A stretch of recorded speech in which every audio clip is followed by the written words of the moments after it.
Hey, how's it going? It's JPChivalry going live with Higurashi When They Cry, Chapter 6, Tsumihoroboshi. Totally did it differently. Anyways, it's fine. We're live. An hour late. You know, it's fine. Our schedule's whack anyways, so it's okay. But yeah, last night was just mostly playing Terraria, trying to track down Plantera's bulb. And that took a while. I had to thoroughly explore the jungle. But then after finding the first Plantera bulb, it was just easy pickings from there. But, yeah. It was fun. It was good times. Also, Snake had a hard life. Instead of Snake, swap it out for Rena, because, man, that was a rough story. I don't know if you can tell, I kind of got a little choked up a little bit, but it's fine. It's okay. Anyways, let's see what happens today. We're on chapter 4. So who knows how many chapters there are, but I know from achievements we are 3 out of 15. So presumably 10 more chapters, including chapter 4, right? But yeah. Let's see what happens today. I think I'm getting over Terraria. Like, I'm still enjoying it, but I mean, like, I'll, like, hold back on it, you know? Anyways. Alright, I love random stream interruptions. Hey, Magix, how's it going? How are you? How was Planet Side 2? Nice. Haven't played that one in a while. I didn't play too much of it, but I did enjoy it for the brief moment that I played it. Yeah, today's Friday, May 22nd. Studies show that American presidential speeches today are geared to the comprehension level of an average 7th grader. 50 years ago, presidents spoke to Americans at a 12th grade level. And now President Trump speaks to Americans at a 1st grade level. But well, that's how it be, I guess. Oh man. I mean, I guess that's a scary truth. 365 facts that will scare the shit out of you. Good to know. Yeah, how's it going, Magix? Also, shout out to... Hold on. Is this gonna fall? No. Right? It's gonna stay? Okay. Shout out to Taurus Curran for the follow. It was off stream. Nice bird. But thank you. It's appreciated. But yeah, today, more Higurashi. It's happening. Think Omake. Wait, what? Oh. So they called the... I guess that's extras, but in Japanese. Is that right?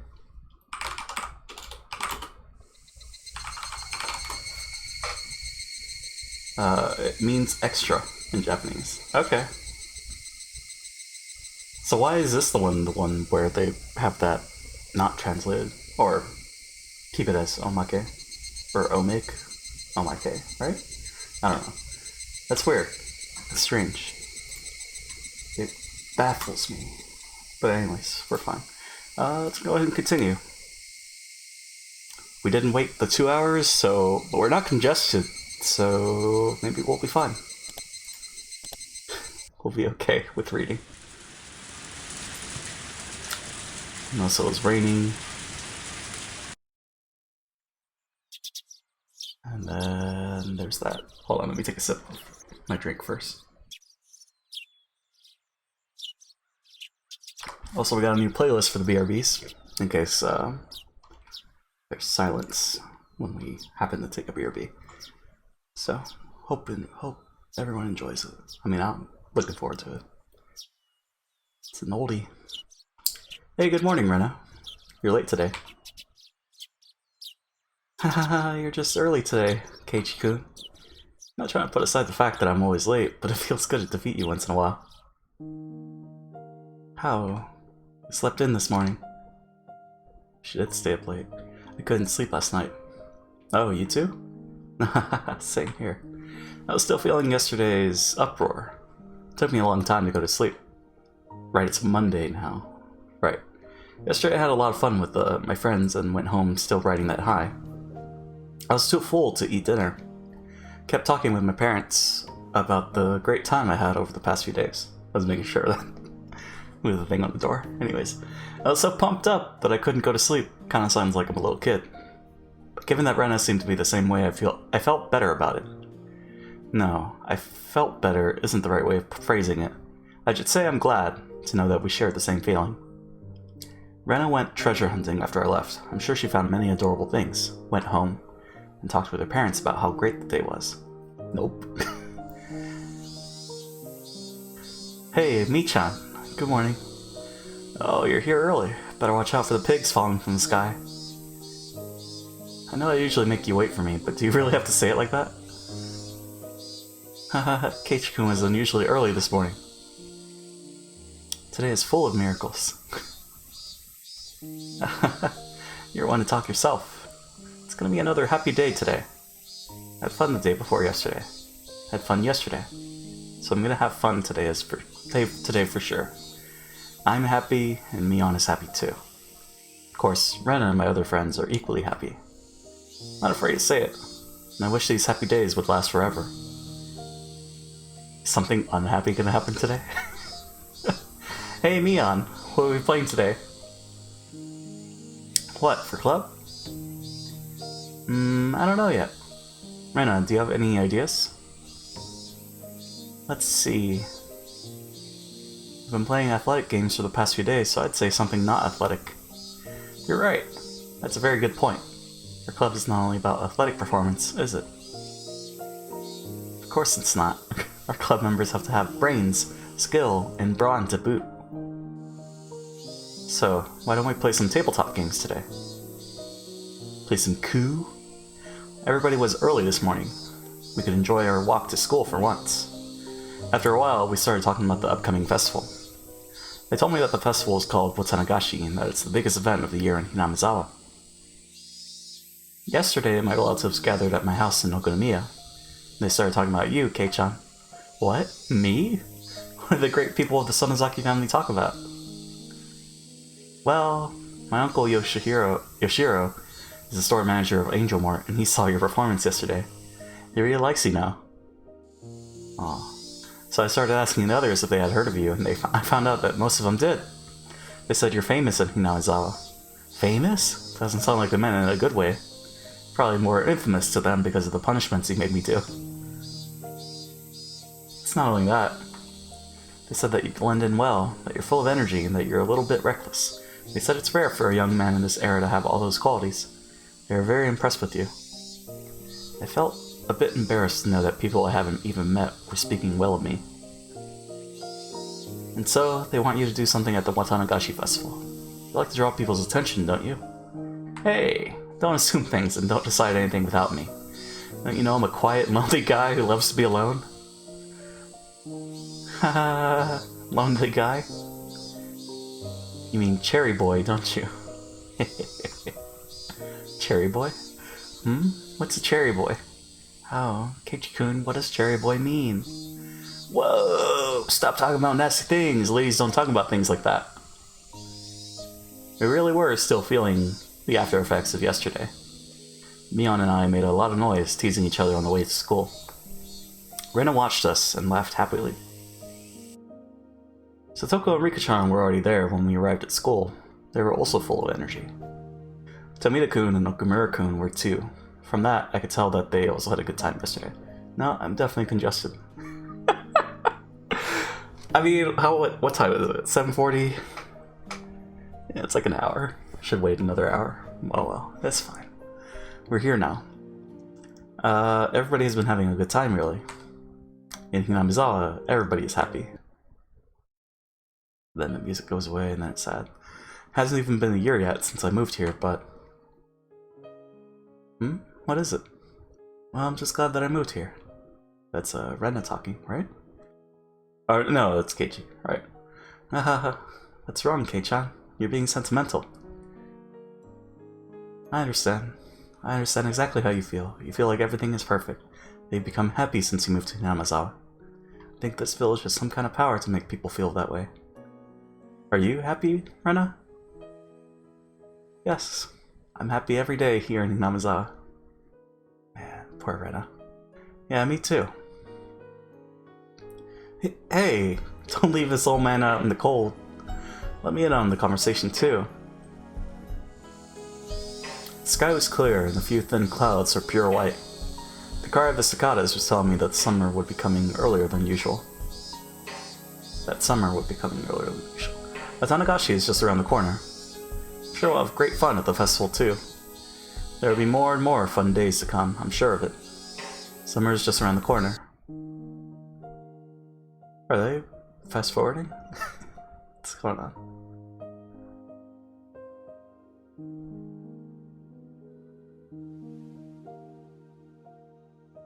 Is that the path to Satoko's house? And that's the bridge.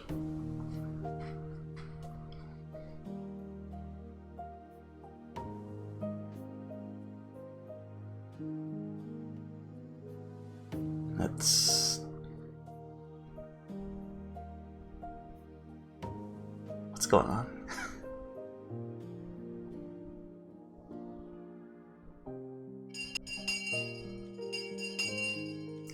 The last class of the day was finally over, meaning that it was time for club activities. I guess, okay. I was sure it'd be fun. Couldn't wait. But then Mi-chan received a call and told us something had come up and she had to go. So we didn't have a club meeting today. I was really looking forward to it. There was nothing I could do. But I could at least chat with Keiichi-kun on the way home. It'll be fun. Keiichi-kun sometimes says mean things, but he's very funny. When I chat with him, my depression goes away. Wait, what did I just say? Am I depressed? I have so much fun every day, and I'm as happy as I can be. What do I have to be depressed about? Well, it was obvious. Because of Rina-san, my father is happy now. Before he met her, he was like a lamp in broad daylight. A lamp in broad daylight. Honestly, he was like the living dead. But after he met Rina-san, he started to smile like he used to when he was living with my mother.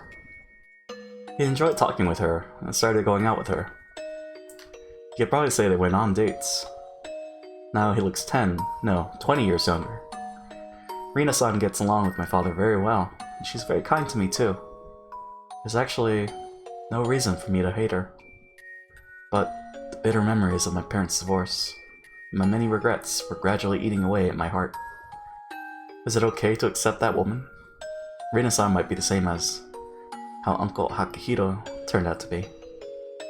Is she the enemy who takes my happiness away with her very existence? With or without bad intentions? Am I gonna sit around until everything collapses again? Should I fight the enemy before it's too late? Rina-san comes to my house a little too obviously. A little too obviously? Since my father started letting her stay the night, many of her belongings have turned up in the house. My father and I don't smoke, but there's an ashtray in the living room.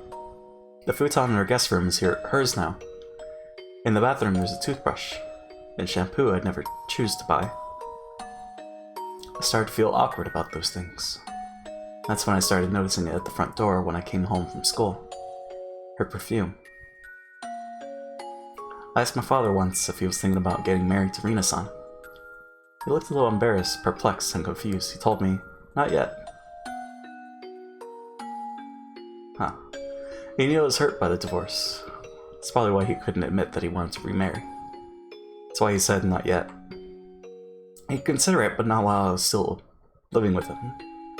That's what he meant, I guess.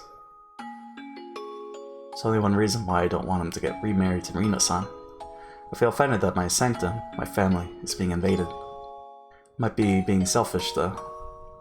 You know, keeping my father all to myself means keeping him miserable like he was before he met Rina-san. He has a life to live too. It's his right to heal from the pain from the divorce and to live, to find his new love. he wouldn't have to go through that painful life if I prevented the divorce from happening in the first place. He has a right to a happy new life that lets him forget the pain he never deserved. I don't have any right to stop him. In fact, I have an obligation to try to return his happiness to him. I have to pay for my sin, my inability to prevent his divorce. Then, what should I do to make both of us happy? Wouldn't be that difficult. All I need to do would be to give my silent approval of the relationship. My father tells me he won't get remarried while we live together. That means I should stop leaning on my family, be strong, and live my own as soon as I can. Although that doesn't mean I can tell him not to go out with her until that day. Rina-san comes to our house to see him despite her busy schedule. She even stays the night whenever her shifts permit. They're adults. I have no right to say anything against that. That's why I chose to give my silent approval to their relationship. Tried to see her as little as I could. I get along with Rina-san on the surface. I knew my father would have a hard time keeping face if we didn't. It's a very exhausting and painful thing to get along with a person I don't really like. So whenever Rina-san comes over, I spend as much time as possible outside, then head home late. Michan's club activities are the most convenient things to do to kill time. But there are some days we don't have a club meeting. On those days, I while away my time at the garbage dump, hunting for treasure alone. And that's how I started to make my secret hideout. My father can do whatever he wants with Rina-san at home. I don't have to see them together. I can spend my time peacefully at my hideout. Sometimes feel depressed about my life. Sometimes want to talk to somebody about it. But nothing will change, even if I talk to somebody. This is all I can really do. The most important thing for me should be to overcome the sadness of losing my family as fast as I could and to regain my own happiness. I have so much fun every day. I'm happy every day. Even on the way home, Keiichi-kun was talking about funny things that made me laugh. My feeling gloomy in spite of that was kind of rude.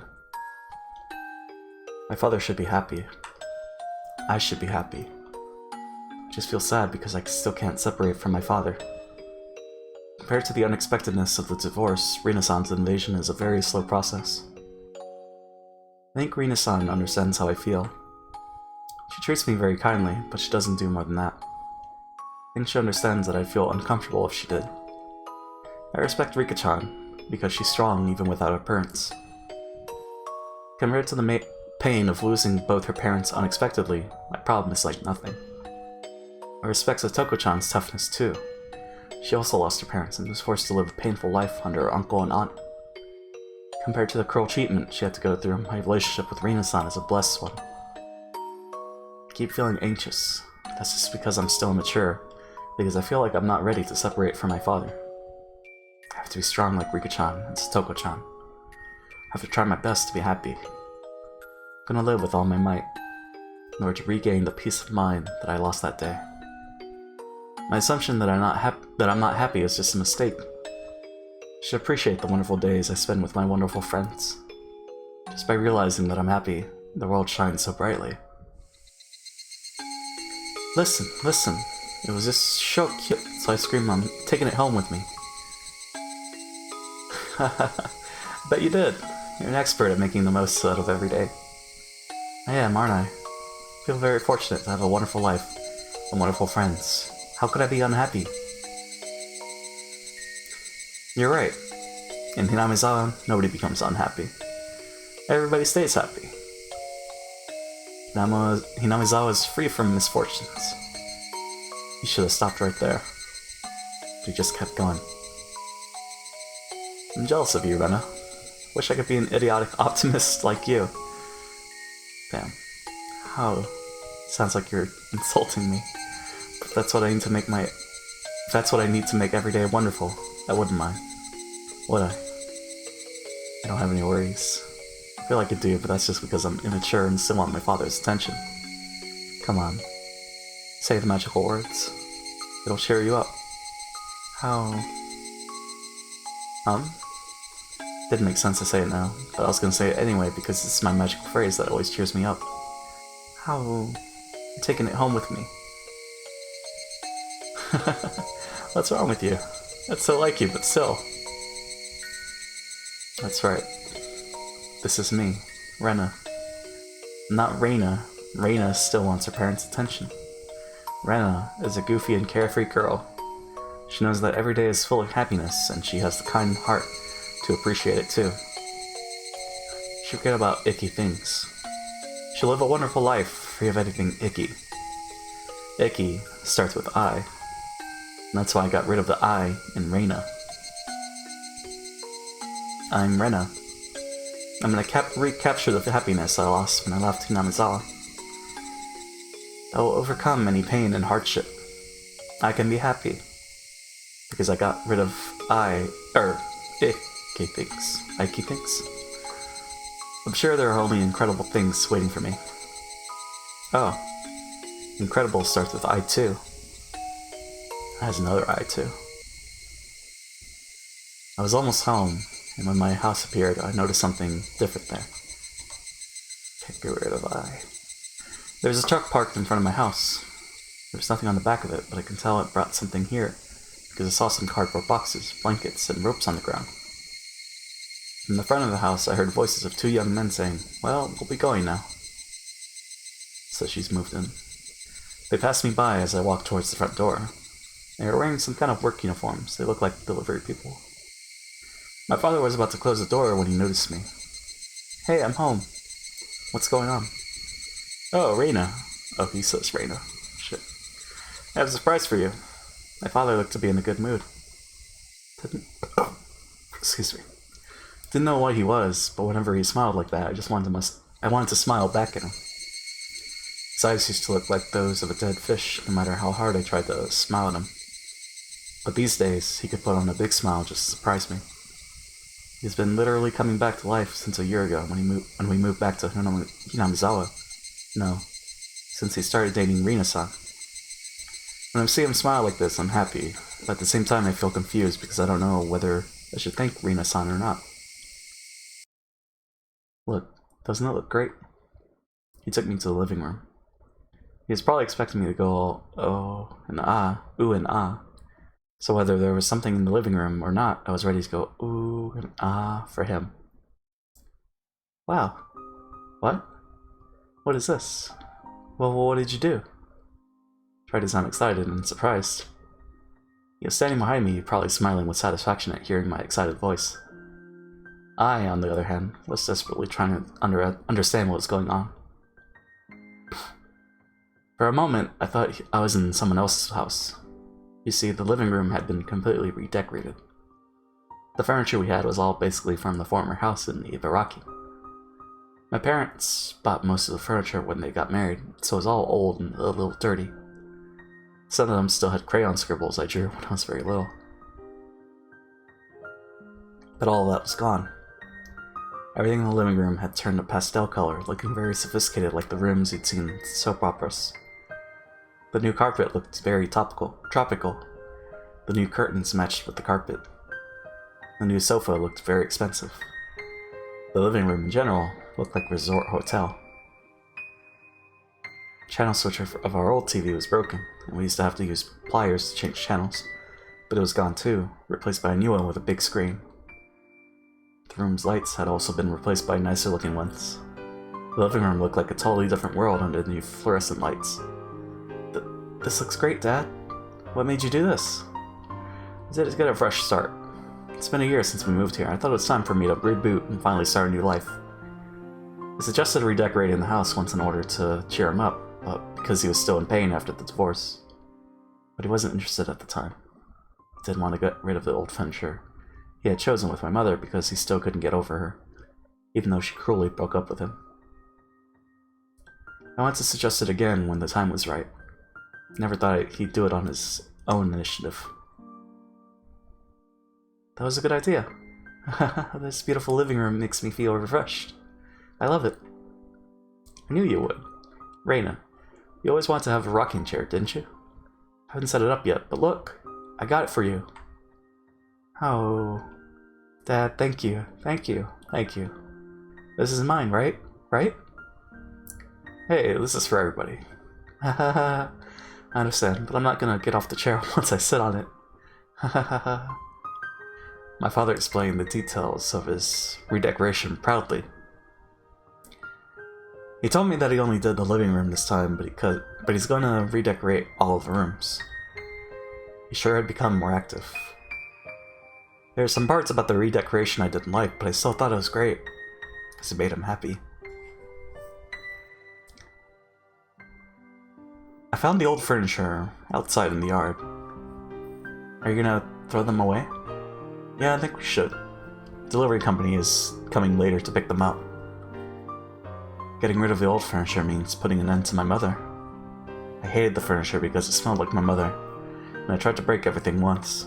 I understand why my father wants to take this opportunity to get rid of them. But, for some reason, this new living room makes me feel like I no longer belonged here.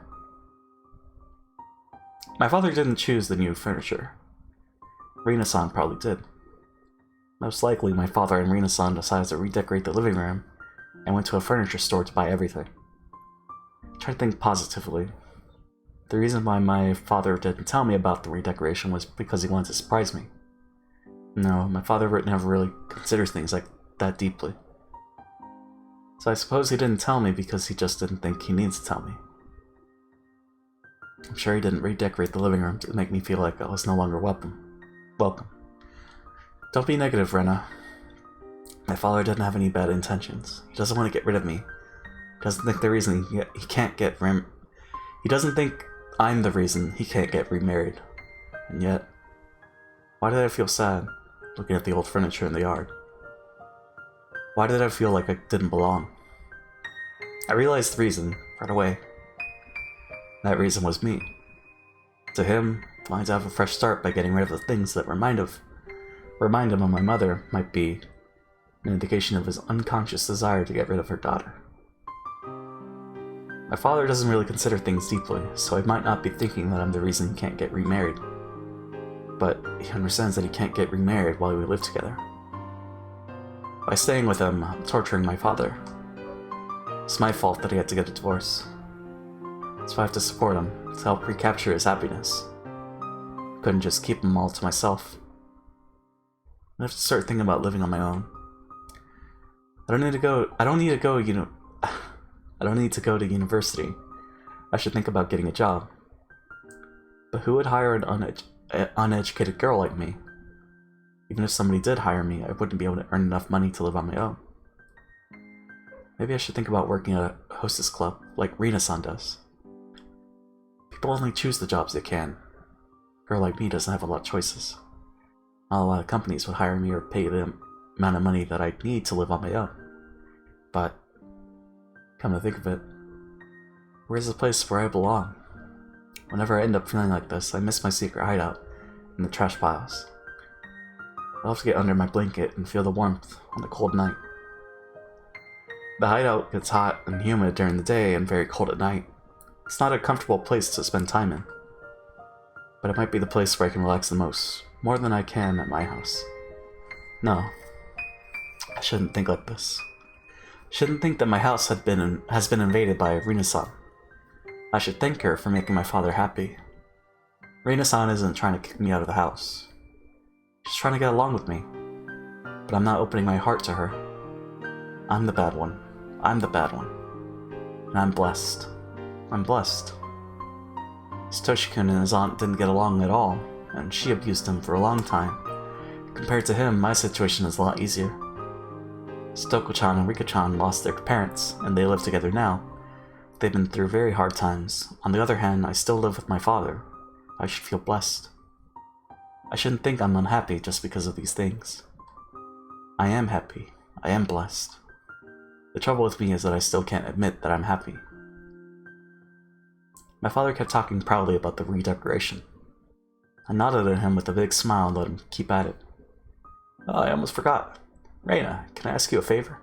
Sure. What is it? I ordered 2 jackets from the clothing store. It seems like they came in today. I have to help the delivery company pick up the furniture, so can you go get the jackets for me?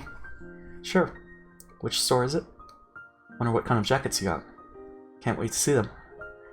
No matter what they look like, I'm sure Rina-san picked them out for him. Although I don't mind going.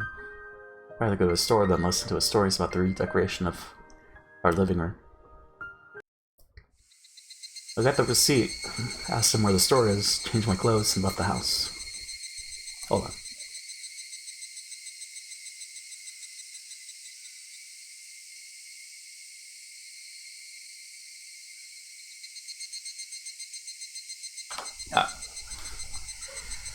I started pedaling my bicycle and looked at the old furniture in the yard for the last time.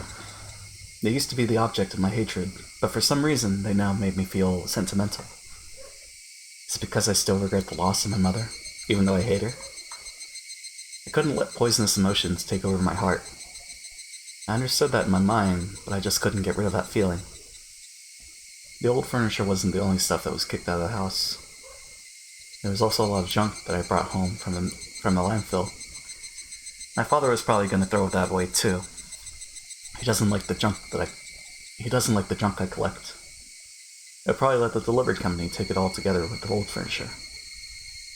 Just like an animal that rubs its scent on its home in order to feel secure, I collected all the junk in order to make sure that it could stay here. No, that's not it. I want to bring them to my house because they were abandoned by their former owners. And they needed a place to live. Oh, we're so close to the intermission. Whoops.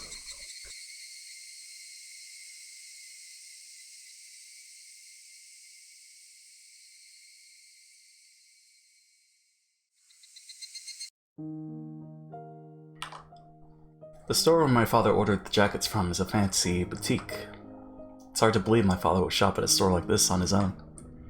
I could tell right away that Rina-san took him here. I handed over his receipt to the cashier. A short time later, the store manager came out wearing a perplexed look. Ryuko-sama, I'm very sorry, but it seems like the truck carrying your jackets is stuck in traffic. Should be here soon, though. Said that the driver called a while ago, told him he just got off the highway, and would be here in about an hour. I didn't need to know all the details, but he explained them to me anyway. I asked him if I should come back tomorrow. He insisted that I should wait because the truck would be coming shortly, and he urged me to take a seat on their sofa. But I didn't really feel comfortable waiting there, so I told him I'd be back soon and left the store. I wonder if there were any fast food restaurants nearby. I have to go all the way back to the station. I looked around and found a coffee house. The glass on the door was black, so I couldn't see inside. But there was a poster saying the price for a cup of tea is lower than normal for women on weekdays. Just be going to get a cup of tea to kill some time. Should be okay. Still, I hesitated to go inside before opening the door. Her first impression of the coffee house was the smell of cigarettes. What? It's normal for coffee houses to be filled with cigarette smoke. It's like a requirement. But Rena still regretted her decision. While she was thinking about leaving, the proprietor spoke to her brusquely and showed her to a table. Rena gave up on the idea of leaving and sat down. The atmosphere in the shop was far from a clean, normal coffee house where you would go to simply enjoy coffee and cigarettes. It was more like a place where vulgar people would hang around. Rena didn't feel comfortable at all, but what bothered her most was the laughter of a man and a woman sitting together in the very back of the shop. Her table was behind a planter, so depending on how one looked at it, one could say she was in the spot most protected from their laughter. But Rena looked as though she wanted to leave as soon as she finished her tea. The bell hanging from the entrance door rang, letting her know a customer just came in. It was a little surprising for her that a coffee shop like this could draw in so many customers. Rena peeked at the newcomers from behind the planter. There were two of them. They looked like vulgar men, the kind of people you didn't want to get involved with the instant you saw them. The proprietor tried to show them to a table, but they ignored him and walked towards the back. They walked up to the couple who had been laughing loudly and greeted them with a bow. "Hey, you finally made it. Sit down." The couple stopped laughing, and the man told the newcomers to sit down in a threatening tone of voice. As instructed, the two of them took a seat. "So, what happened?" "We're very sorry. We tried to..." "Cut it, dipshit. Just hand it over." Two of them looked at each other before they each took an envelope out of their pockets and put it on the table. The man roughly grabbed the two envelopes and tore one of them open. Inside, there were many wrinkled 10,000 yen bills bound into a bundle with a rubber band. He opened the other one to make sure it also had cash in it, and then threw it to the woman. Count 'em. Hey, don't order me around. This is originally my money, you know? Shut up. Just count 'em. The man yelled at the woman. She licked her thumb, looking annoyed, and started counting the cash expertly. The two newcomers hung their heads while she counted. Lighting a cigarette, the man waited for her to finish counting. Good. It's all here. The woman said that after flicking through the last bill. The newcomers looked relieved. The man, however, didn't look satisfied as he stared at the bundle of the bills the woman was holding.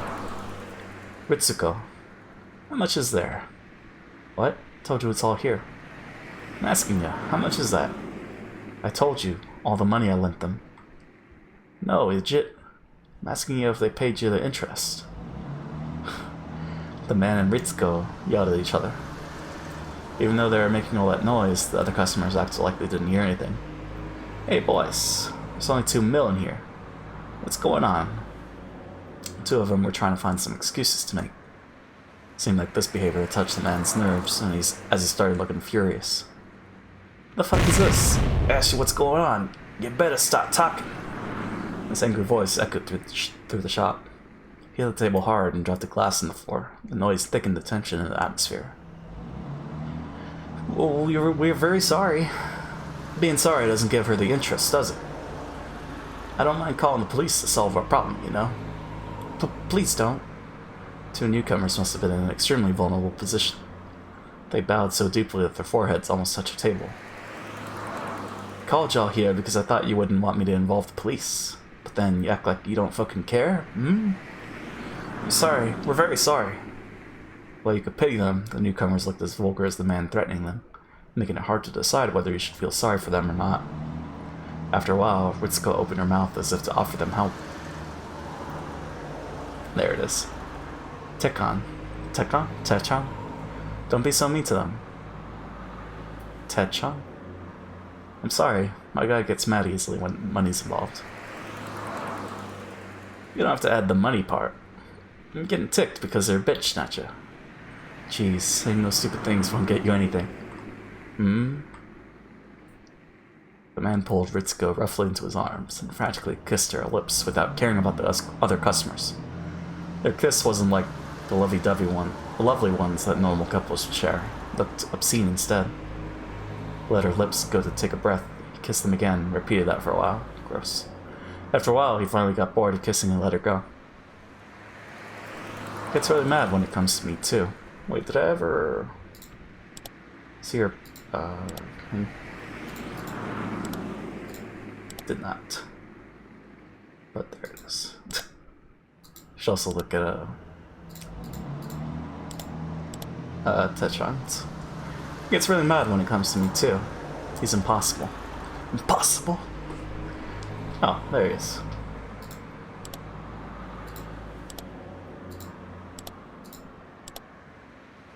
Okay.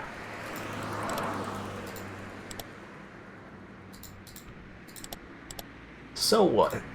This woman's like a part of my body. Putting dirt on her means putting dirt on me. Whoever tries to do that is in for a bloodbath. Do you remember the guy with the comb over? I forgot what you did to that guy after you took him outside. I remember him. Challenged me, wanted to take it outside. He said he did karate, so I got a little excited to see what he had, and I punched him in the stomach. But then he just kneeled down on the ground. I was disappointed, so I took off his pants and underwear and made him clean the public toilets with them. See, I'm helping society. I deserve an award for that one. Jesus. Can't believe you made him do that. You're so gross sometimes. They started laughing loudly, like they were doing earlier. Their laughter obviously intimidated their companions. Listen, you two. Techon is actually in a very good mood today. Usually it'd start yelling, this isn't enough money, and you'd be thrown into the OG river naked by now. OG? Ouija? We truly apologize for the inconvenience. Well, you forgot about the interest, but you did put together all the rest of the money in time. I'm impressed. So, I'll be nice and take that into consideration, you know? Anyway, This interest rate is a little high, but it's only 5 if you pay it today. If you want an even day longer, if you wait even a day longer, it'll be doubled. And if it's doubled, I don't think you'll be able to pay it no matter what you do. So I'm gonna make you a deal. Techan, would you give us a minute? Sure, I guess it's okay. The man left the table with a grin and headed for the bathroom. His fortune amenable to that request, as if they planned for him to leave the table at that moment. Ritsuko made sure he was in the bathroom, then took some papers out of her bag and spread them on the table. You're young. You don't want to ruin your life because of an outlaw like him, do you? So, I recommend you pay all the interest today. If you do, you can cut your ties with him. We understand that, but we can't get 500,000 yen just like that. Jesus. So that's like 5,000? I understand, I bet you tried really hard to collect that 2 million yen. I understand there's no one who'd help you out with another 500,000. They must have done their very best to collect even the money they brought today. So it must be impossible for them to collect even a dime from anybody now. They hung their heads and told her that. However, take a look. I made this for you. Ah. The guys looked at the paper on the table and muttered under their breaths. You don't need collateral or joint guarantor for this, so the interest rate is a bit high. But with this, you can take out a loan for 500,000 yen right away. Even this interest rate is a lot better than Techan's. What do you think?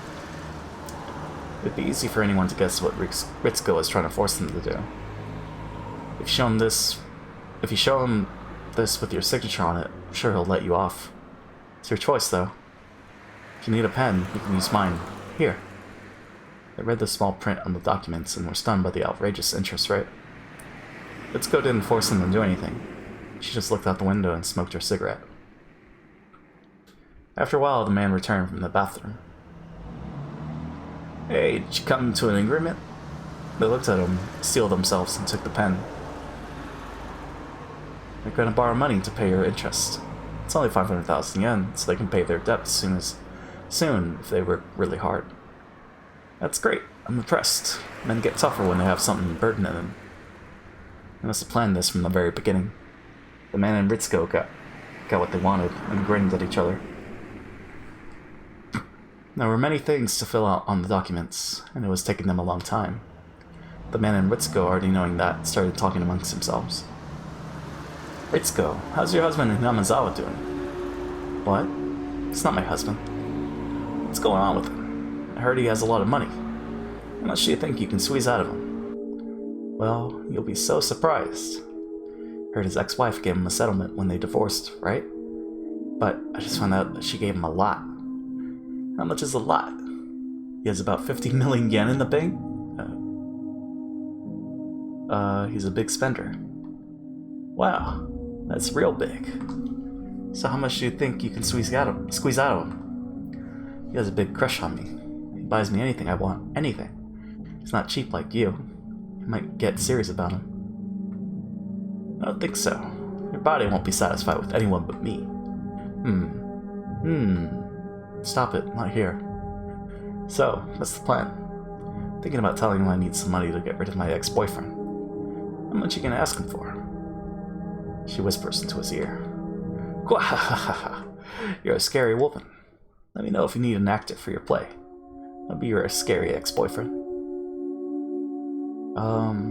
Excuse me. We finished. Great. Let's bring it over to the loan company. Ritsuko, take care of the check, would ya? The man pat them on their shoulders and then walked to the door. The person was just about to enter, and they nearly ran into each other. The man probably wouldn't make way for the person, considering his personality. But when he noticed who that person was, he stepped aside. The person looked as vulgar as all the other men. He was wearing a black suit with sunglasses on. Kasai? He wasn't that big, but his stern look was very intimidating. It was clear at a glance that he was a gangster, and a professional one at that. The man who was behaving badly earlier looked a little nervous in front of him. As Ritsuko finished paying the check, she noticed the man in the suit. Oh, General Manager? Good morning, sir. The man in the suit said nothing. He just raised his chin as if saying, "Fuck off." Mitsuko and the others bowed to him and left the shop in a hurry.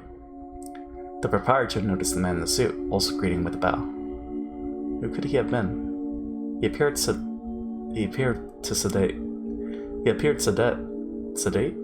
compared to the other men, but he must be dangerous because he made even them step aside. Everybody in the shop thought the same thing and tried not to look at him. The man in the suit looked around and found the menu on the wall. The proprietor walked up to him hesitantly. "Hey, waiter." Yes? Is anything bothering you, sir? Do you have this? Seasonal dessert? Sweet something or other today? Huh? Oh. No, actually we aren't running that today, but, well, if you insisted, then we can make it specially for you. If you're not selling it, you're not selling it. I'll come back some other day. Oh, and Shion? What? Hey, Kasai. He said he'd make it for you. Take his offer. We came all the way here. The girl seemed to be the only one who couldn't read the heavy atmosphere in the shop. She came in laughing cheerfully. It was Mion Tanazaki's twin sister, Shion. Shion pushed Kasai into the store while he hesitated. She looked at a girl who was sitting down and stopped in her tracks. Huh? Oh, it's you. Hello. Rena-san. How are you doing? Eh? Oh, Shi-chan? I'm surprised to see you here.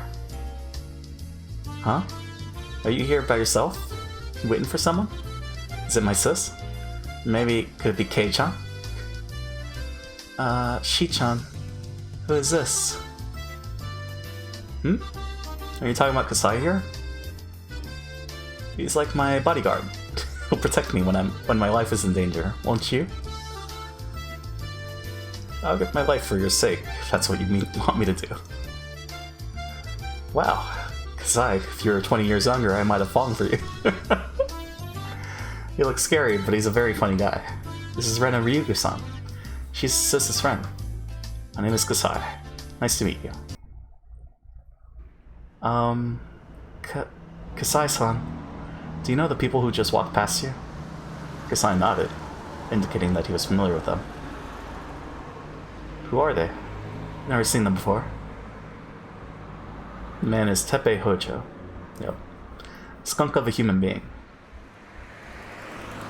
So yeah, I knew, once Ritsuko popped up, I was like, oh, right, okay. So I was right yesterday. I just got confused. Which is, that's a very shitty situation. Shion seemed to know who he was once she heard the name Hojo. And the woman? Rina Mamiya. I believe that's her business name. Her real name is Ritsuko Mamiya, I think. She's a hostess at Flower Road. Yeah. I remember Ritsuko, but it's a shame I didn't find the chapter, or the tip, where it popped up. It's fine. We're all caught up. Now we know. Kasai-san, do you know what he is to her? They look like a couple to me. Hojo is Rina's pimp. They're very, very bad people, so you should never get involved with them. How bad are they? Rena pressed him for the answer, and Kasai seemed to back down a little from that pressure. Surprised Rina didn't see Rena. Or maybe she did. He just didn't get that description. It's more courteous to say, stay out of a woman's private affairs. How bad are they? Please don't ask. How bad are they? Rena kept asking the same question until she got an answer. Shion sensed how desperate Rena was and cut into the conversation. Kasai, why don't you just tell her? I don't think she's asking out of curiosity. Am I right, Rena-san? There's tension developing between Rena and Kasai. Shion seemed to be the only one who couldn't read the mood. Kasai finally opened his mouth. They're both skunks, really. I've heard that they make a living by gambling and blackmailing people. I've also heard that they set up badger games. Badger games? What's a badger game? Well, a badger game is like a marriage fraud. The woman finds a catch, a man who has money, and begins a relationship with him. Then her boyfriend shows up and catches them in the act, blames the guy for stealing his girlfriend, then blackmails him for money. First, the woman makes him buy expensive stuff for her. Then she and her boyfriend take all of his money. There's a rumor that she's got herself a big catch recently. Wow. Whoever that is, I'm so sorry for him. Well, the guy had some fun with her too. Guess he gets what he deserves. It's a little harsh, she yawns on. A man sometimes falls for a woman very easily. Oh, really? I wonder whom you fell for. Waiter, bring the dessert to us, please. Wait, where did she go? She just took her leave. Ren was already gone. The door, which had just closed, looked as if it was the only thing that knew where she went. Damn. When I got home, the door was locked. I used my key to get in, and I found a note in the living room. Something's come up, so I have to go. Gonna eat out tonight. That's what the note said. This wasn't the first time he'd done something like this. Each time, he only told me he had to go to Okonomiya for something. But I knew the real reason, because I heard him talking on the phone once. Rina-san must have had some free time between jobs and asked him to have dinner together. I heaved a sigh, looked at the new living room I hated, and went to my room. I thought back over what I just heard at the coffee house. I tried to rationalize the meaning of her actions there. Maybe she had to pretend to be a bad person because she was being threatened by the man. But even after the man she called Techan left the table, she continued to threaten the guys and push them into signing the loan contract immediately. If she was threatened to play along with the man, she wouldn't have done that. If she was pretending to be a bad person, she could have shown a little bit of mercy or sympathy when he left her alone with them. It's like holding water in a bowl you made with your hands. No matter how sturdy you made the bowl, water would leak from your fingers. Mercy and sympathy leak out from you. But nothing, not even a drop of water, leaked from Rina-san. Her hands weren't even moist. They were all dried up. There was no water that could leak through those hands. Rina-san was threatening those guys as much as the man was. Neither was leading the other along. They were doing it together. That was it. Rina-san is a bad person. My brain cells accepted the idea with applause. After all, I always hated Rina-san. I just couldn't accept the feeling because my father liked her. But at that moment, I could finally accept it. She's a bad person, just like my mother. I think even worse. Well, I mean, yeah, even worse. She's an existence that will ruin everything and destroy my father's happiness just by being with him. But I wonder if my father would understand that Rina-san is a bad person if I told him so. My father likes her so much that he would jump over a cliff if she asked him to. He thinks everything she does or says is great, and he interprets everything about her in a positive way. He protects her and praises her without her asking him to. I'm not a kid anymore. I understand how a woman can tame a man. It's different from love. Love is about trying to build a relationship. Taming is just a way of satisfying the lust to dominate. She's just trying to make him into her slave. Women can deceive men, even my father. They can use dirty methods to ensnare men like they're following a manual. It's the weak point all men are born with. Even with a strong will, they can't resist it. That's why we hate those women who exploit that weak point to deceive men. That's why I couldn't bring myself to like Rina-san. For the sake of argument, let's assume I acknowledge an unreciprocated love like that. But that would only be as long as it was love. If it wasn't love, if it was just a method to threaten and squeeze money out of him, I would never forgive her. I remember their conversation at the coffee house. Rina-san said that my father is a big spender. In fact, I think he spends more money without hesitation than before he met Rina-san. I was happy that he started to regain an interest in going out into the world again. But now I don't know whether I should be happy or not. I ain't saying she a gold digger. Hey Dirk, how's it going? But now I don't know whether I should be happy or not. He controls the money of the Ryu family overall. But since I do the grocery shopping, he often gives me his bank book so I can withdraw money.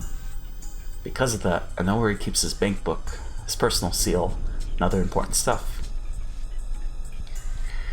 They're in one of his drawers, which he usually locks. I know where he hides the key, and I know the combination of the cash box inside the drawer.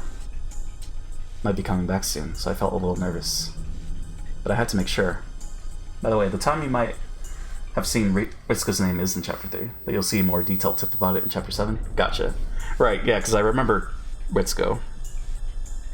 I just couldn't find the tip. But, yeah, it's all come together. We'll learn more about it in Chapter 7. Okay. I opened the cash box, which had some bank books, personal seals, stamps, and unused postcards. I removed everything from the cash box to get at the bank books. Then I found something new. On the bottom of the box, there was a bundle of new 10,000 yen bills. Its thickness wasn't something I could ignore. There was also a paper wrapper that looked like it had been bundling the bills. So yeah, it's her money. But, or maybe not. The wrapper had a stamp that said it was a bundle of 1,000,000 yen. He usually kept some cash at home because it was troublesome to go to the bank every time he needed money. But it was usually around 100,000 to 200,000 yen at most. He's never kept such a big amount of money at home before because he knows it's unsafe. The extraordinary amount of 10,000 yen bills was abnormally intimidating. I tried to open the bank book, but my fingers got numb all of a sudden. Part of me was trying to deny the things I heard at the coffee house. It wasn't because I wanted to defend my father or even Rina-san. It's because I didn't want to believe my father was the husband in Hinamizawa the blackmailers were talking about. Who else could it be? I mean, it's also bad that she's seeing other guys, right? If that was not the case. I opened the bank book. The last time I saw it was about 2 or 3 months ago. It shows countless withdrawals since that day. Probably wouldn't normally understand what those numbers meant, but I felt in that moment as if the 10 different digits were speaking to me. They were a series of cruel digits.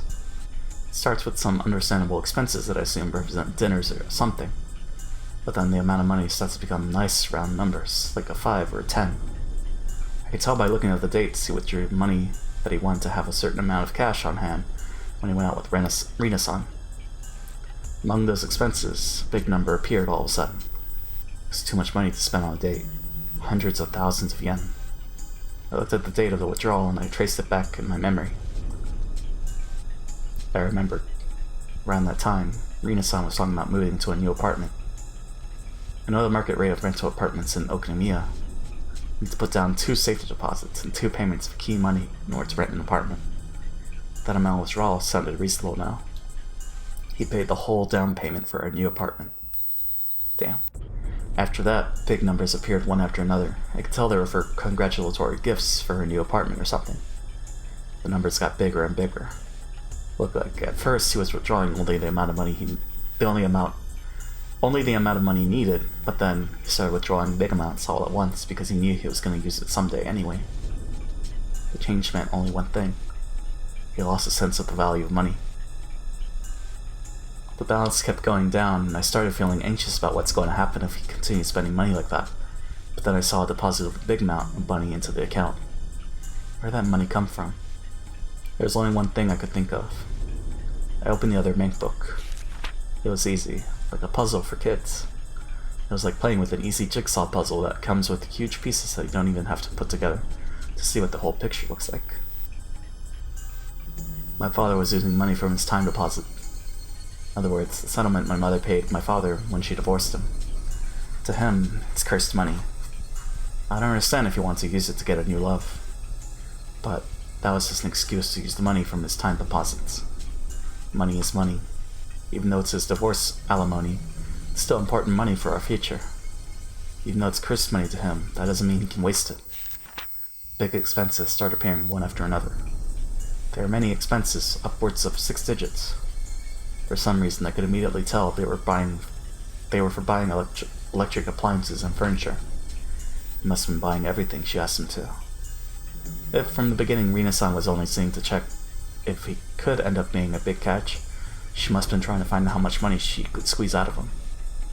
And my father bought her anything she wanted, no matter how expensive it was, so she probably thinks of him as the perfect catch now. The numbers in the bank book told me so.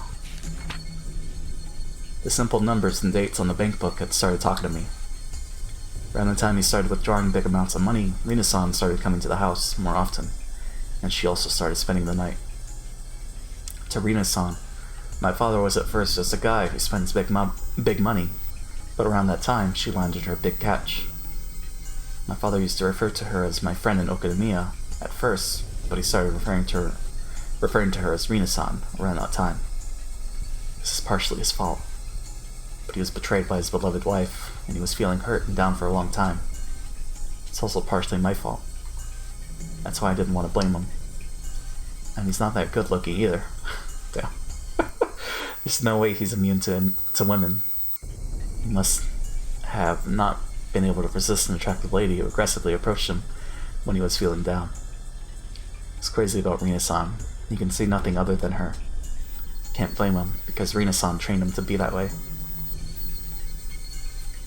Put the bank books and the other things back into the cash box. This cash box is just like my father's heart. Rina-san is eating up the contents. What should I do? Think, Rena Ryugo.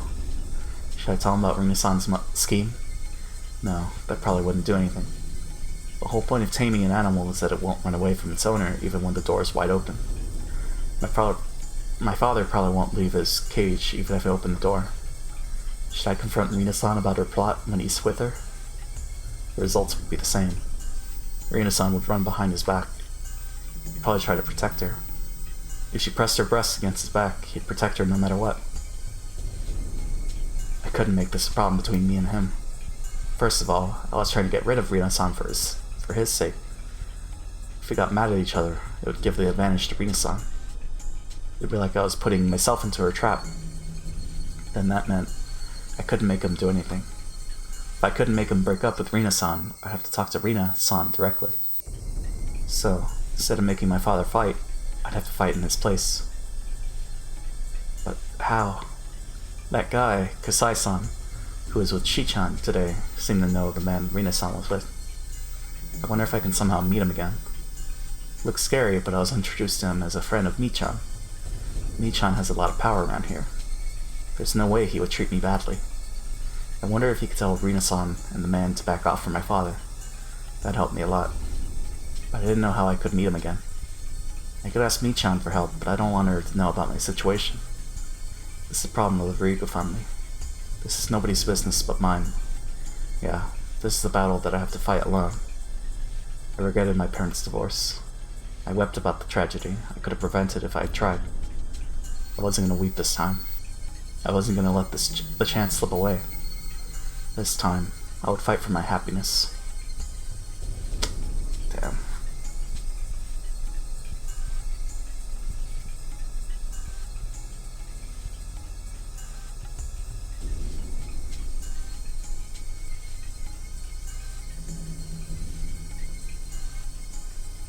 Property estimate. The husband in Hinamizawa. Damn.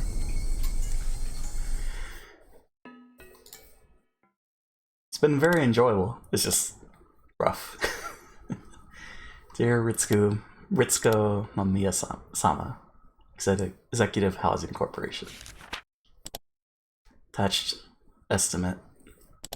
We thank you for your past visits and inquiries into our office. We've included the estimate for the property you inquired about. Basic information. Property name, Palace of Versailles, Room 707.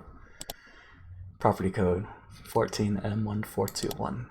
Property type, modern condominium. Layout, 2LDK. Address, Shishibon City, Koyacho 2Chame. Transportation line, Gogura Station, 5 minutes on foot. Cost, 49,800,000 yen. Maintenance fee, 20,000 yen. Other, southeast corner room, elevator floor. She's super greedy. Condominium fitness club membership included. Thank you for your interest in this property. The area around Gogura Station is a prime real estate zone for luxury condominiums, along with future planned developments. The real estate values in and around the Gogura Station are expected to rise. This property is not an exception. As a result, many prospective buyers are interested in this property. Hence, we'd like for you to understand that the selection process for this property will be done via lottery. We also offer celebrity member preferential treatment, granting highly improved chances through additional lottery entries. Please feel free to inquire with our agents for more details. Executive Housing Corporation.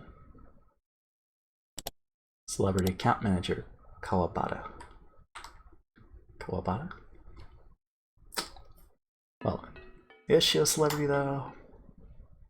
Are you clicking? No, that wasn't me. That was the game. Also, hey Effie. Like crazy? No. That was the game. See, that time was me. And then that one was also me. That's weird. Yeah, it's a little weird. But I guess it's just what they use to indicate that the report is being typed up. Lurk resume. Sounds good, Effie. Cheers for the lurk.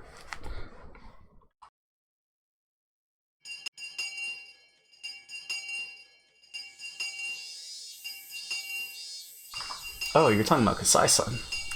He's Shion's watchdog. Her watchdog? Really? So now it's Tuesday. Yeah, he is. Shion tends to do crazy things, so she needs to have someone watch her all the time. I think you're as crazy as Shion. Well, Keiichi-kun cut into the conversation. They ended up making a lot of noise, teasing each other like they always do. Neon made it sound like that man, Kasai-san, is some sort of territory boss in Okonomiya. Wouldn't be easy for me to meet him in person, but because she's Shi-chan's watchdog, I might be able to find a way. The problem, though, is that I don't have any connection to Shi-chan either. We hang around every once in a while whenever she comes to Hinamizawa, but I've never called or visited her. I have no idea how we can meet. Even if I could meet Kasai-san, there's no guarantee that he'd help me. Seems like the kind of person who doesn't like to gossip about others. He told me about Rina-san at the coffee house only because Shi-chan pushed him to. Plus, the situation could grow worse very quickly while I waited for the chance to meet him, so any help he might offer could come too late. I remember Kasai-san told me that, as her next step, Rina-san usually uses her partner to threaten their catch. That would signify the end of her performance. They were going to take all of my father's money. I wasn't feeling a sense of crisis yet, but that time might be coming very soon.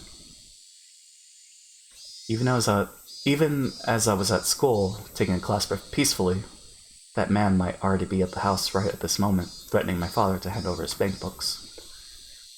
Once I become anxious, I get more and more anxious. I could feel big pressure on my chest as if the ceiling had collapsed on me.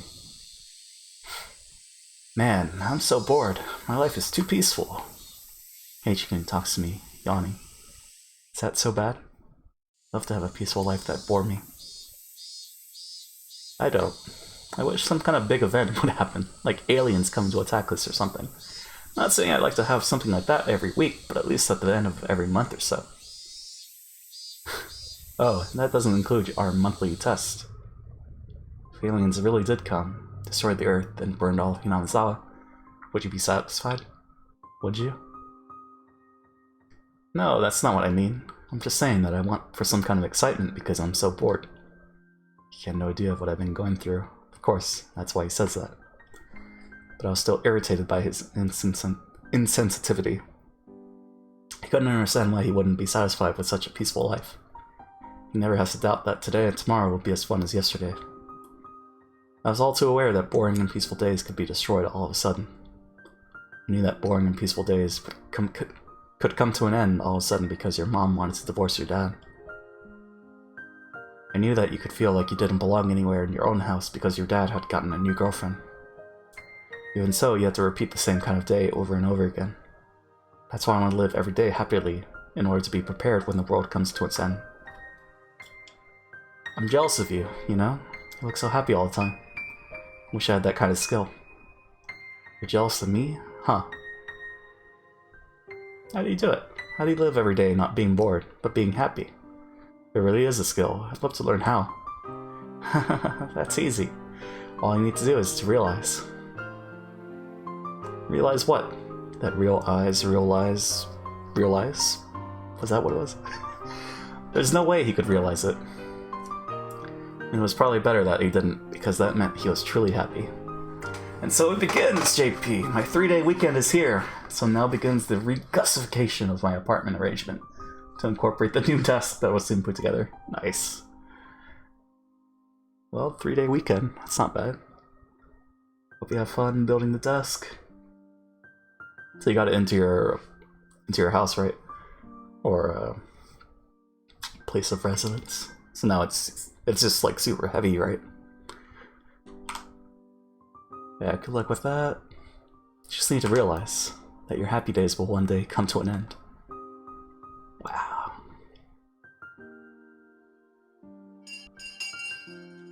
Don't get to see Keiichi's response to that.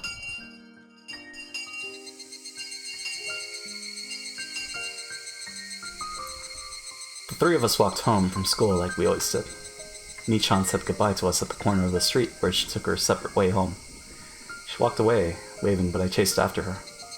Ni-chan. What? Ni-chan apparently thought she dropped something and she looked around to see what she dropped.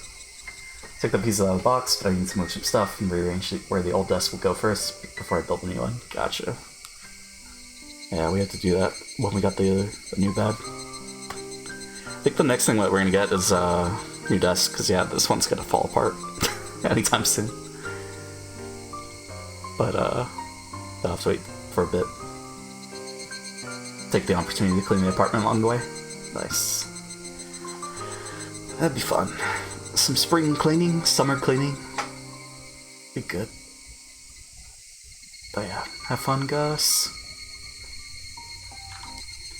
I almost forgot to tell you. I saw Shi-chan and Kasai-san yesterday at a coffee shop house, and I picked up something that Kasai-san dropped while he was there. Of course, he hadn't dropped anything. I was lying.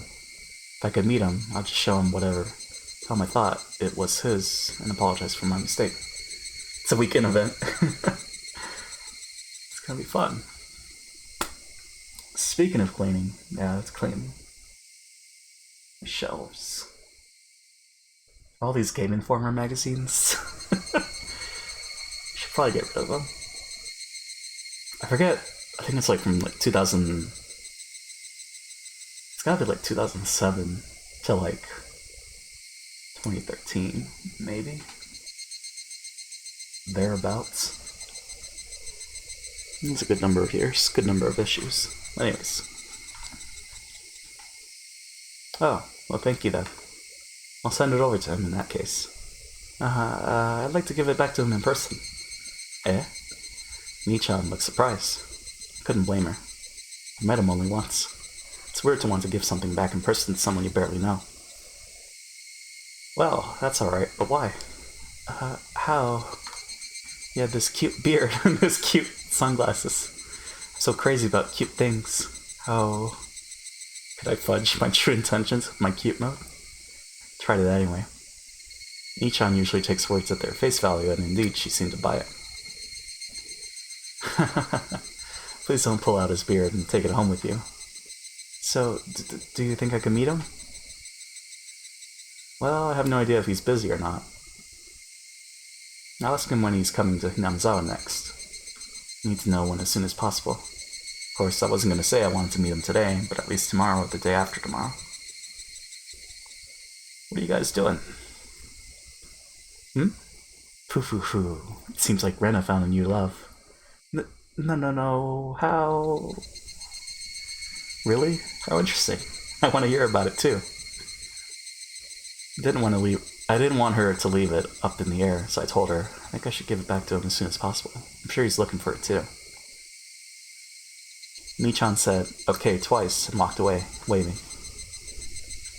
Hadn't yet thought about how I was going to ask for help when I would meet him. Seems to be a bit higher position than Rina-san and her partner. If they agreed to help me, it would be very encouraging. But there's a possibility that he'd tell me he didn't want to interfere in other people's private matters.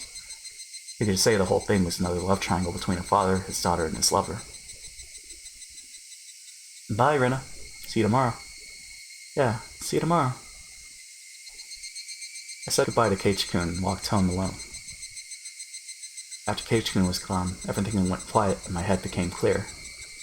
What I needed at that moment was quiet time to think about what I should do from then on. I shouldn't depend on Kasai-san to solve my problem. He'd most likely decline my request, so I'll have to think about some alternatives. It's probably better that I just do that. The love triangle between a father, his daughter, and his lover, those words bother me, because I've seen an unhappy triangle like that before. That sort of thing had happened to Satoshi-kun. Father, daughter, lover? Satoshi-kun experienced it last year. He fought for his sister in a triangle with his aunt. It was the same situation as mine, trying to fight to protect my father. Satoshi-kun fought alone. Nobody helped him. All I did for him was give him my sympathy and compassion. Didn't think I could do anything more than that. Felt sorry for him, but I didn't really help him out. Irresponsibly, I tried to cheer him up, and I probably told him something that I thought would make him feel better, but that hurt him instead.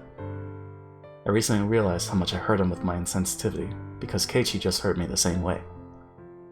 Going down the same path Satoshi-kun went last year. I feel like I'm experiencing deja vu. No unusual repetition. That mean that I'd be the one who gets deemed away this year? I should be okay. I wasn't thinking about running away from Hinamizawa.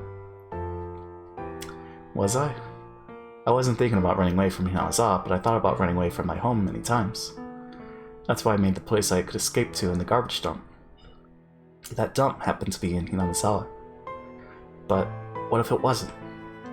Running there would be the same thing as running away from Hinamizawa. Shouldn't think like that. Lord Shiro-sama would get mad at me. Lord Shiro-sama is really scary. I saw flickering lights in my head. Oh no. Every time I tried to remember that time, my mind would stop working properly. I remembered the vivid colors of my psychoactive drugs. The flickering lights and clouds started spreading in my head. They were so bright and annoying. Don't try too hard to remember. Don't try too hard to remember. No. I couldn't stop the flickering lights in my head. I couldn't have that feeling. I had to fill my heart with another feeling. Yeah, there was no time for these crazy flickering lights in my head. I had to think about what I should do when Kasai-san declined my request for help. I had to protect my father from Rina-san and that bad man. Wait. Is that my nephew? Wait, why was I still calling her that? Rina is Rina. Rina. She's a bad person who deceived my father and tried to bring us unhappiness. Bad people bring bad things into the world without even doing anything. They're different from the other 9% of people who aren't bad. 10% of people are bad. If you let them loose, they'll even ruin the people around them. When you have one bad tangerine in a box, it spreads its fungus to the other tangerines around it. That's what bad people are like. Where did she get 10% from? I couldn't remember how Satoshi-kun resolved his triangle last year. But I could still see the flickering lights in my head. They're still flickering. They're still flickering. They're still flickering. They're still flickering. They're still flickering. They're still flickering. Just as the swirl of flickering lights were making me dizzy, I saw my house. I also saw Rina-san's scooter parked by the side of the gate. The moment I saw the bike, the flickering lights disappeared. I regained control of myself. Rina-san spent the night last night. She told me she had to work today in the evening, so she should be leaving soon. But I didn't want to be around her, even for the little while, until she left.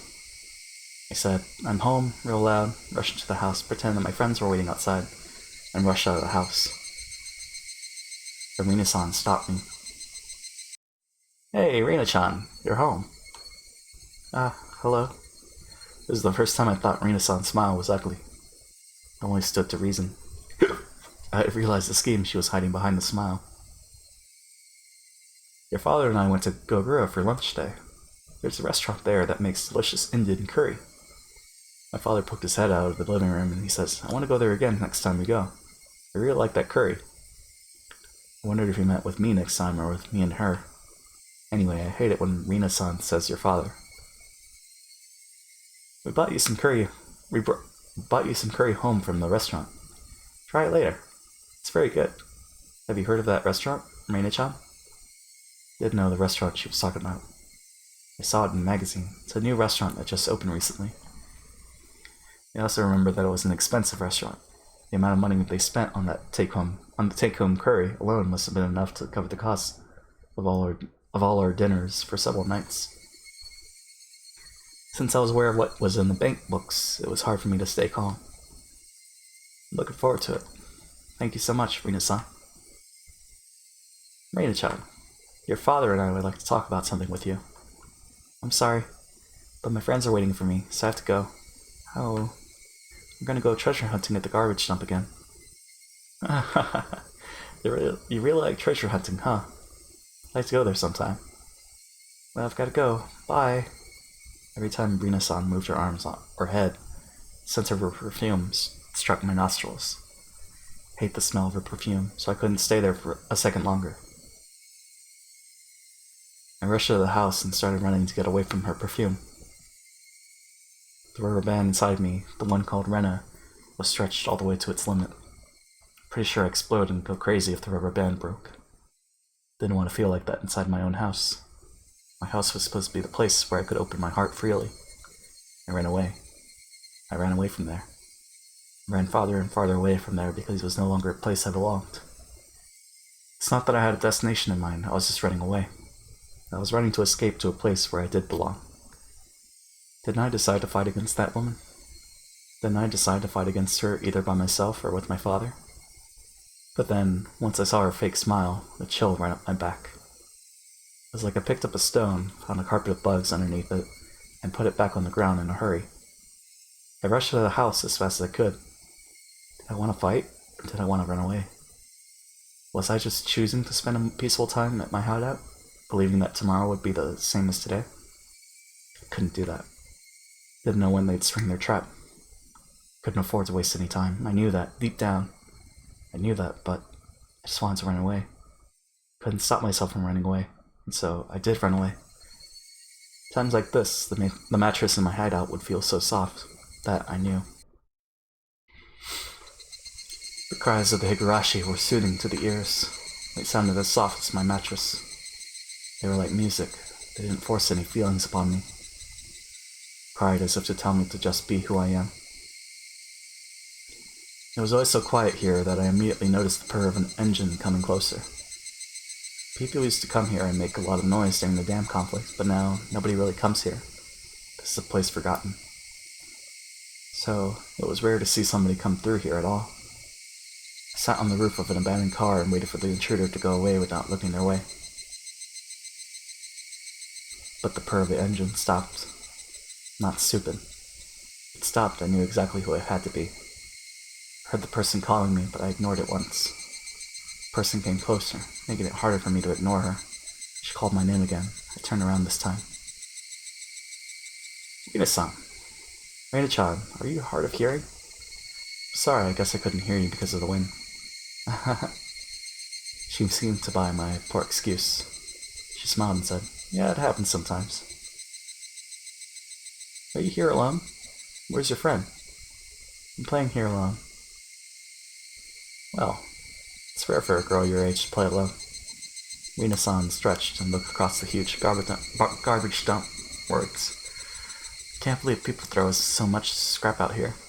Do you know there used to be a place where people threw tons of abandoned cars without wheels? It was near Hirosaka. I wasn't interested in Rina-san's old story, but I pretended to listen and nodded.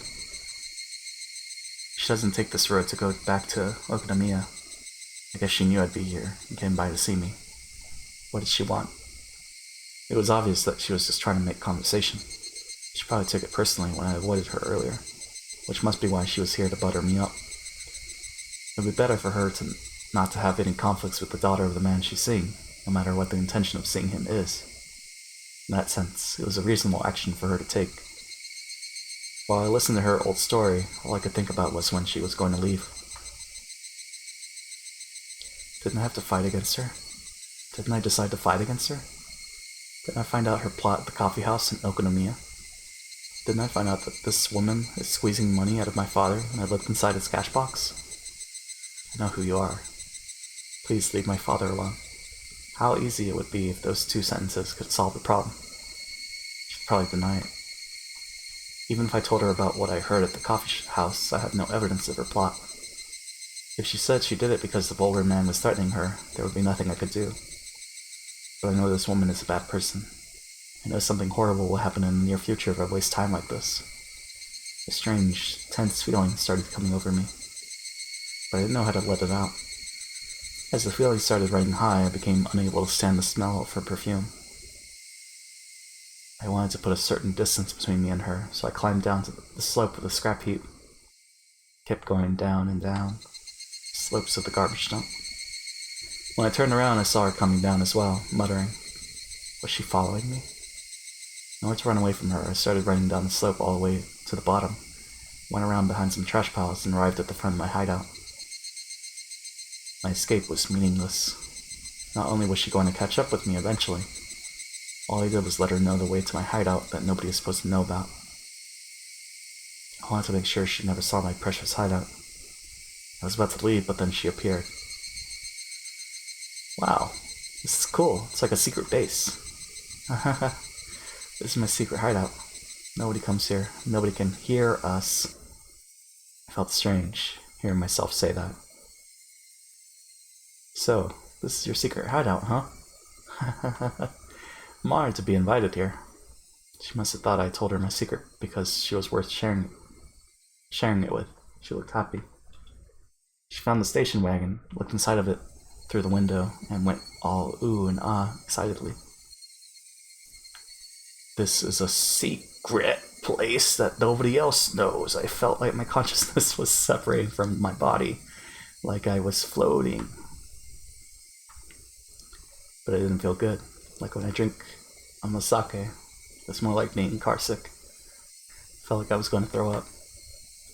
My brain was probably secreting some chemical in order to avoid facing the reality that I have to stay with this woman, that I couldn't run away from her. But even if my brain tried to avoid recognizing it, the reality in front of me wouldn't change. Raina-chan. Yes? What's wrong? You feeling okay? Yes, I'm fine. I inhaled fresh air and pulled my consciousness back to reality. I didn't feel like throwing up anymore, but I still felt off balance. I leaned onto a scrap of garbage to keep my balance. I like you, Raina-chan. Do you like me? What are you talking about all of a sudden? I said that because I didn't want to say that I like her. I've been seeing your father for quite a long time now, and we've been talking about many things, you know. You need to stop feeling like this. Get up, Rena. I'd heard something like this before. Part of me was trying to understand what this woman was trying to say, but another part of me was trying not to. Felt as if her words were bouncing around in my head. I started having a headache. We had a serious talk about our future the other day. You know, about our life together and so on. What? You like Uncle Akihito, don't you, Reina? So your father and I are... What's going on? Mother? What are you thinking about, Rena Ryugu? This is an important moment. You're about to have a one-on-one battle with Rina-san. No, Mom. What about my dad? What about me? I want you to divorce him. I don't want you to get remarried to anybody else. No, please don't divorce him. I'm not gonna let you do that. I'm not gonna let you get remarried. I'm not gonna let you get married to my father. What? I don't care if you go out with him, but I'm not gonna let you get married to my father. What is this thing? She must have not thought that I'd say it straight out like that. She looked stunned. After a while, she broke the silence with her laughter. I thought you might reject me, but I didn't think you'd say it straight out like that. You thought I might reject you? Surprised you even noticed that I was doing it. Of course I did. You always ran away whenever you saw me. Thought I didn't know? That's why I hate kids.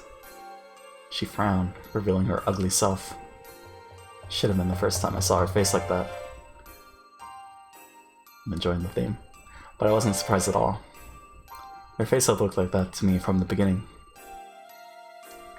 I wanted to get along with you if I could, at least on the surface, but I guess it's hard to do that now since you hate me so much. What do you hate about me? I'd like to know for future reference. Everything. I hate everything about you. I hate your smell, too. One vicious word came out from my mouth after another. I didn't have wings, but I felt as if I was flying up to the sky. I felt weird and uncomfortable, but also exhilarated. felt as if I was letting another me use my body. I was in the middle of a disastrous battlefield, but I felt like it wasn't even my business. That's just fine with me, because I hate you too. I guess we're even. You little fucking brat. You better shut your fucking mouth or I'll make you. Never come to my house again. Never let you get married to my father. I don't need your permission, you know? Well, why don't you try and stop your father from remarrying? Let's see what happens. I think you're wasting your time, though. She didn't look intimidated by me at all. That made me feel a little intimidated in return. Why is she so confident of her absolute control over my father? She had to have more than confidence to be able to act as fearless as this. She must have something tangible. Before I asked her what it was, she told me herself. I'm pregnant. You're lying. I'm not lying. It's true. It's a lie. It's a lie. It's a lie. It's a big lie. She has to divorce because she got pregnant. She has to get married because she got pregnant. That's a lie. That's a big lie. I'm a Christian, so I can't get an abortion. I'll just have to accept it. Plus, we had sex with marriage in mind. He made me pregnant. If he changes his mind and takes no responsibility, it's gonna be a big mess, you know? That was your plan, wasn't it? I overheard it. I heard the conversation you had with that man, Tet-chan, at the coffee house. I know you started seeing my father for his money. I know you call him your husband in Hamazawa. I know he's just a big catch for you. I know everything because I heard it from Kasai-san. I know you do Badger games too. Oh, you knew? Well, well, well. Before I knew it, Rina was standing right in front of me.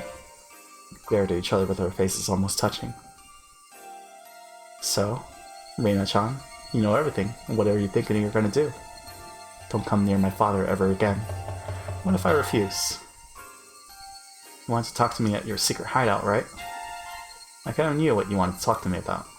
You brought me to your secret hideout, where nobody knows and nobody can hear us, right? Yeah, you're right. Nobody knows about this place. Nobody can hear us from here. Nobody comes here because it's a place forgotten.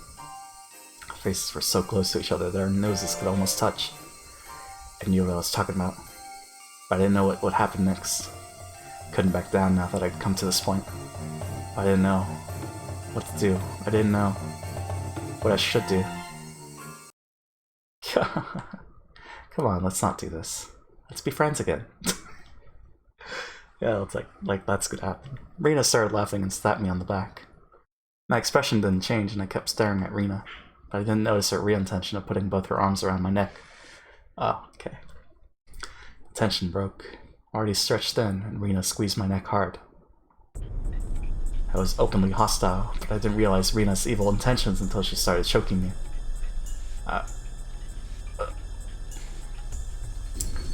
You little brat. So close to getting millions of yen. If you at least pretended to get along with me, I would have given you a good allowance. But you just can't keep your fucking mouth shut, can you? You got some fucking nerve. A brat like you should die. I tried to pry her hands off my neck, but didn't have the strength to do so. I don't want to kill you, but I'll probably never get as big a catch as your father again. So I don't mind killing you for millions of yen. I was gonna disappear after I got that money anyway. This is what you get for talking back to me. The world around me got darker and darker. I had never known an evil intention like this, namely the intention to kill me. Didn't scare me though. That's because being scared is a feeling that people use to express how they feel when they see wildfire on the other side of a river. People on the island with the wildfire, with their deaths right in front of them, they don't get scared. If I loosened my grip on her hands even a little bit, she'd crush my throat. This is a simple competition to see who was stronger. Rina wanted to get into the most advantageous position, so she tried to push me down to the ground so that she could mount me. If I let her do that, I wouldn't stand a chance. I tried to keep my current position, but I was losing a lot of energy by being choked. It's only a matter of time before Rina could push me down. I lost my balance on purpose. I tried to fall backwards in order to put her off balance. Couldn't hold my breath long enough to keep up that strength competition. So I had no choice but to take that chance. I fell on the ground, tangled together. But as Rina was strongly determined to kill me, she didn't even take her hands away from my neck after she fell. However, my action made Rina loosen her grip on my throat. It wasn't loose enough for me to break free from her grip, but it gave me a few moments to use my hands for something other than stopping her from crushing my throat. If I hadn't taken the chance, I would have been done for. That's why I tried to literally seize my chance. I moved both of my hands on the ground to seize that chance. Felt a piece of broken glass on my right hand. Oof. That was truly my chance to literally save myself from the brink of death. I cut Rita's wrist deep with a piece of glass. Yeah. Rita tried to endure the pain for a few seconds, but pain that severe from someone so cornered soon broke her will. She let go of my throat to cling to her bloody wrist. Ouch. I used that moment to roll away from her. It fucking hurts. She screamed, both in pain and also to try and intimidate me again. Didn't work anymore though.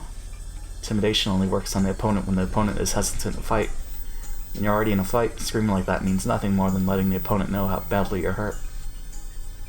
I no longer had any hesitation. I had learned from Rina. She taught me what I have to do in a situation like this. That's right. This is my secret hideout. I know every single piece of junk in here.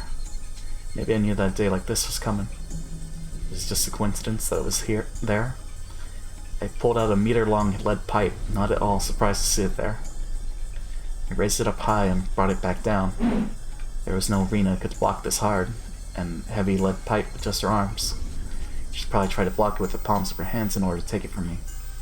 But her long nails wouldn't let that happen. Unable to catch it the way she wanted, she broke her fingers and some of her nails came off too. Gah! Her scream made me realize that I had the advantage. An advantage I would have to keep. If I didn't, she'd turn the tables just like I did.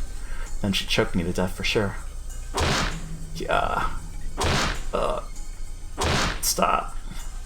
Stop it. Wait. Rina shielded her head with her arms, but it didn't help. All that would change is that I'd break her arms before I broke her face. I'm serious. Stop it right now. Yeah. Serious too. Die. You should die. Yeah, that's right. I should have done this a long time ago. Didn't need proof. I didn't have to talk about it to anybody. That's stupid. That's nonsense. I should have done this a long time ago. If I'd done it a long time ago, my father wouldn't have been deceived. I could have protected him. Could have protected my family. Could have protected my life. I could have been myself. My mother wouldn't have divorced my father. Could have stayed happy. I wouldn't have had to be unhappy. I'm gonna recapture my happiness.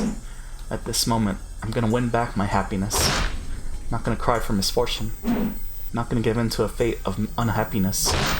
I'm gonna be happy. I'm gonna seize my happiness right now with my own 2 hands.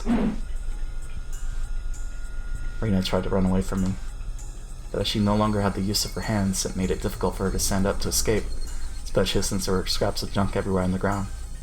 After all, this is my hideout. This is my territory.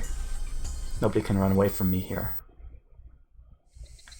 She tried to climb up the slope of garbage, slipped, fell, and rolled all the way back down. She didn't stand up or move. Her eyes were open, and her neck was bent at an unnatural angle. I didn't know how to make sure she was dead, so I kept looking at her open eyes for a while. She could be faking it for all I know. But she didn't close her eyes, no matter how long I waited. I scooped up a handful of sand and threw it on her face. She still didn't close her eyes. God. The lead pipe slipped out of my hand and hit the ground. When I tried to pick it up, I realized how heavy it was. And I was surprised that I was wielding it as though it was a knife. I was sweating all over. The cold wind felt good on my skin. Cries of the Higurashi were calming me down and healing my soul. Rina was just like a broken dummy now. She had become a piece of junk. I am the owner of this land of junk, and I defended it from her intrusion. Now she was a resident of this junkyard. I didn't feel bad about killing her. In fact, I felt rather fulfilled that I defeated the evil woman who had deceived my father. I started breathing slowly and calmly, and I regained enough energy to analyze the situation. I have to hide her body. First, I had to get rid of her scooter. I climbed up the slope and kicked her scooter down the hill. I rolled down the slope, making a lot of noise, and I blended in with all the junk as it stopped, like it was there from the beginning. Went back down the slope and started dragging her body to my hideout. It should have taken as much effort as dragging a 50-kilogram sandbag. but it felt lighter than that. It was just a sandbag, yet it brought disaster to my family. I didn't lure her here in order to kill her. Or did I? Maybe I just didn't notice that I had that intention deep down in my heart. But even so, I felt like this was the best and most expedient solution. There was no better solution than killing her. How wasteful to depend on someone to help me, to wait for the day to come when they will. I remember the murder of Satoshi-kun's aunt that happened last year. I had no doubt that Satoshi-kun murdered her. But I've never been as convinced as I am right at this moment. How could he have saved Satoko-chan, other than by killing his aunt last year, at that time, in that circumstance? The situation was much the same as his. How could I have saved my father other than by killing her? If I was planning a murder, I would have been under a lot of pressure and stress. But for better or for worse, the moment came to me out of nowhere. That's why. I believe I solved my problem with as little trouble as possible. Now that she's gone, will anyone become suspicious about her disappearance? Teppei will. She was an irresponsible person who skipped work at her own convenience. So I didn't think anybody would get suspicious when she'd disappear one day. She was a big mess from the start. People will think she went into hiding because she got into deep trouble with someone. Didn't need to fabricate an alibi. All I need to do is get rid of her body. It took me a while to figure out how to do that last part. Hiding her body would be very risky. But my brain had become so calm that I did some calculations. Came up with an answer right away. Yes, this place is still the safest. This is a place forgotten. Nobody comes here. Nobody knows this place is here. I knew that because I'd been spending a lot of time here. Compared to taking the risk of carrying her body to some other place, it was a lot safer to just hide it here. But it wasn't perfect yet. This place wouldn't remain a secret forever. I could hide it here for now, but I'd have to come up with the perfect way to make it completely disappear. It's a lot easier to think about that than thinking about how to make Rina break up with my father. I stuffed her corpse into a broken refrigerator in the trash pile. I wanted to cover the refrigerator with dirt and bury it, but that was too easy. I had to chop the corpse into pieces and make them completely disappear. Wow. I felt like it got dark all of a sudden. No, it didn't get dark all of a sudden. I just didn't realize. It was getting dark until just then. I could hear thunder from a distance. It might rain soon. Could use some rain. It had washed Reina's dirty blood into the ground. I should go home.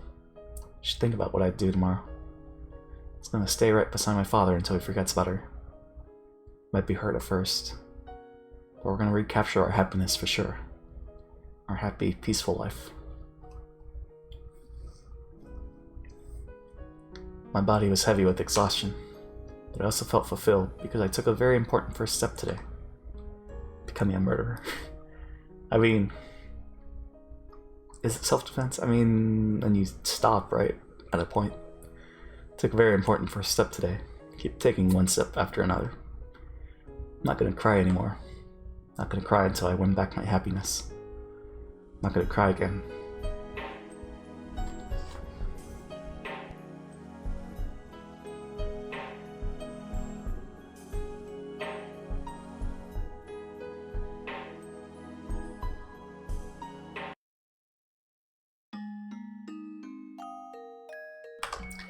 You don't need to get remarried.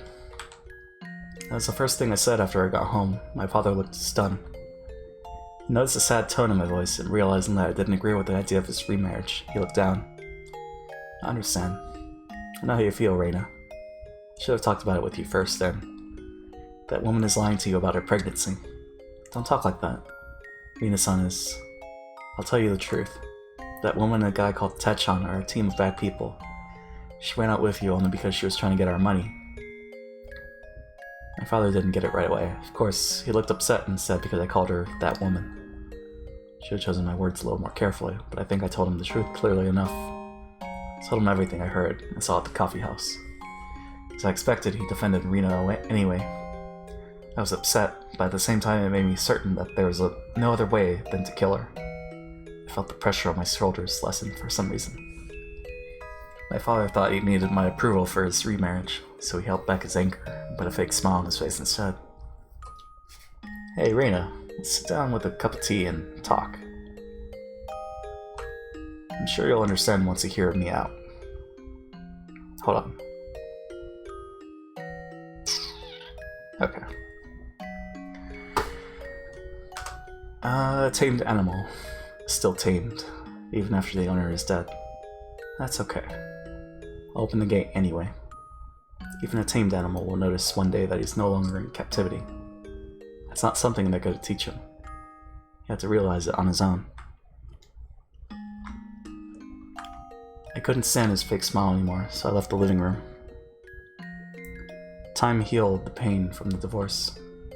Time heals any kind of pain, just like how dripping water will eventually bore a hole through solid rock. Did what I could do. Now I have to wait. But the day I was gonna wait for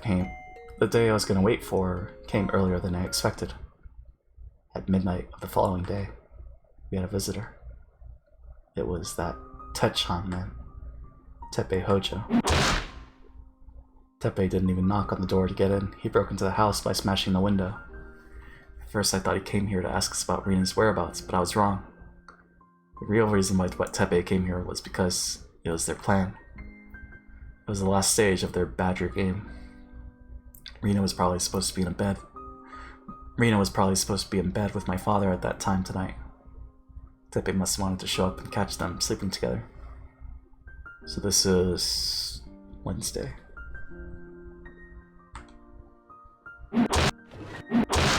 Teppei looked around the house, but he couldn't find Rina. Didn't change the plan, though. He grabbed my father by his collar and started yelling threats. Showed my father a certificate of marriage to Rina and shouted at him saying, "You got my wife pregnant, how are you going to take responsibility?" My father had no idea she was married. He looked shocked. My father is a short guy who was faint of heart. Just let Teppei do and say whatever he wanted from beginning to end. I looked at them from a distance coldly. The more Teppei yelled and threatened my father, the faster he'd wake up from his bad dream. This is a medicine for him. Teppei was cutting up the cancer that was going to depend on time to do. He was doing a great job of it. I waited to help my father until I was sure that he had finally wakened from his bad dream. I told Teppei that I had something very important to tell him, and took him outside. So, what do you want? Has Rina-san come back to Okonomiya since yesterday?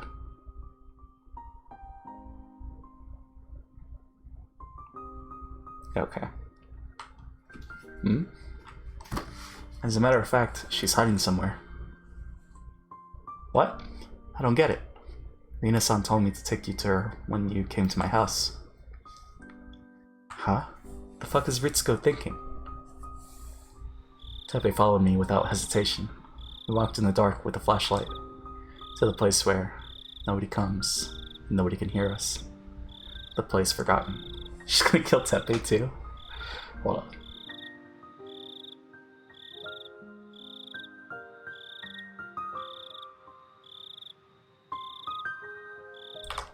He asked me many things on the way, but I couldn't answer any of them.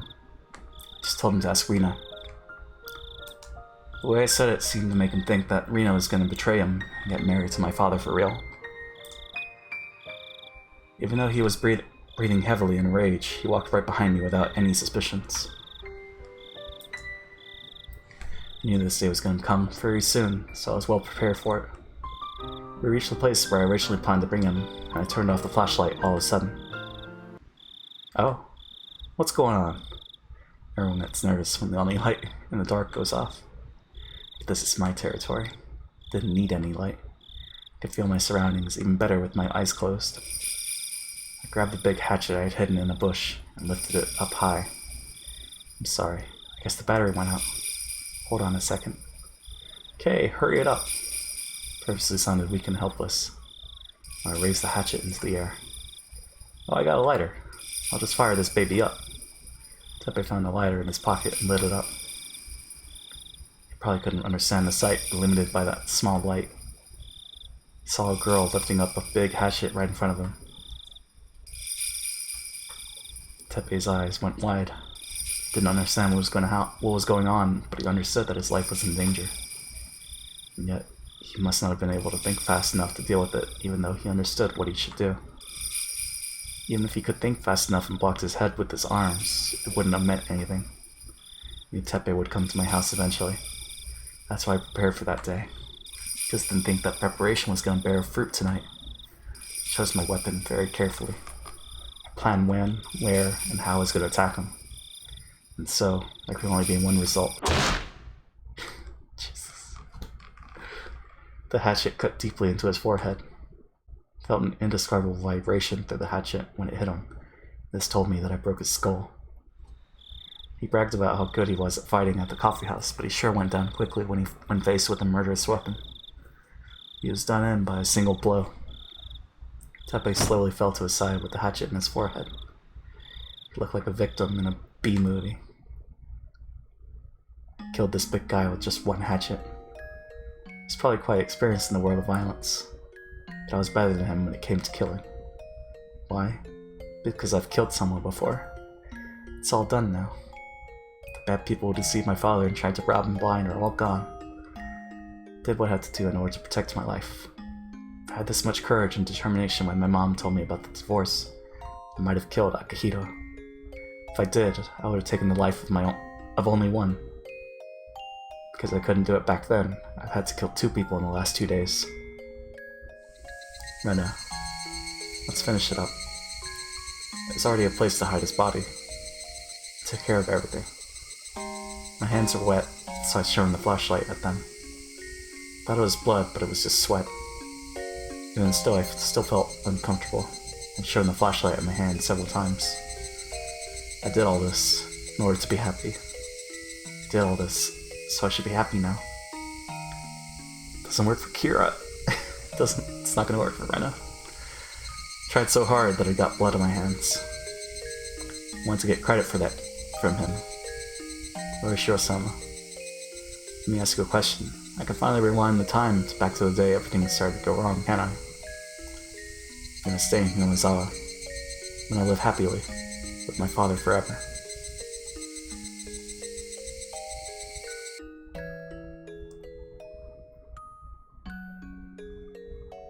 So now it's... Right, it's Wednesday. Right? Tuesday, following day, midnight. So Thursday. It's rare to see Rena sleep in class. She isn't the kind of girl who sleeps in class because of staying up so late. She had to be tired from doing housework or something. Everybody seemed to be thinking the same thing. Nobody tried to wake her up, not even Chie-sensei. She got up for a few seconds and went back to sleep. She swayed back and forth like she was rowing a boat. But she's in class, so I should wake her up, right? I was about to wake her up, but before my hand touched her, Mion gave me a sign not to. Let her sleep. She must be really tired today. Ah, you're right.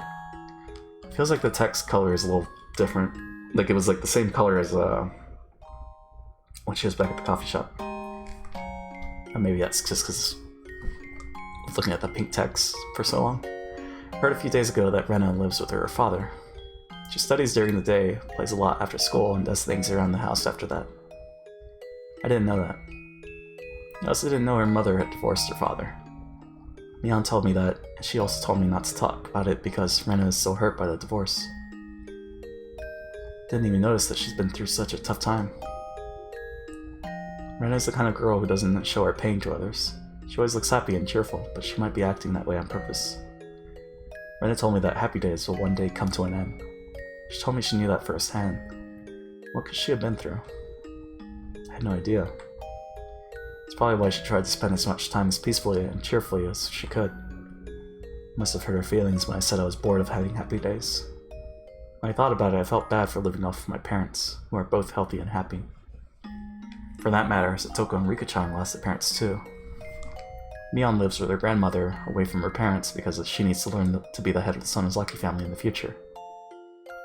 When I realized all that, I felt bad about my situation. You don't have to feel bad about living with your parents. Mion seemed to have read my mind. She said it with a cool expression on her face. Family is the most common community for kids like us to live in. But it's not the only community we have. You mean friends? You're right. Do you think we're as good as family to Rena? Rena does cleaning, laundry, cooking, and shopping, so she must be tired every day. She could spend her afternoon taking naps. But she doesn't do that. She spends her afternoons playing with us. That means... how should I put it? That means we're her best friends. So you're saying we're friends with as much value as family to her?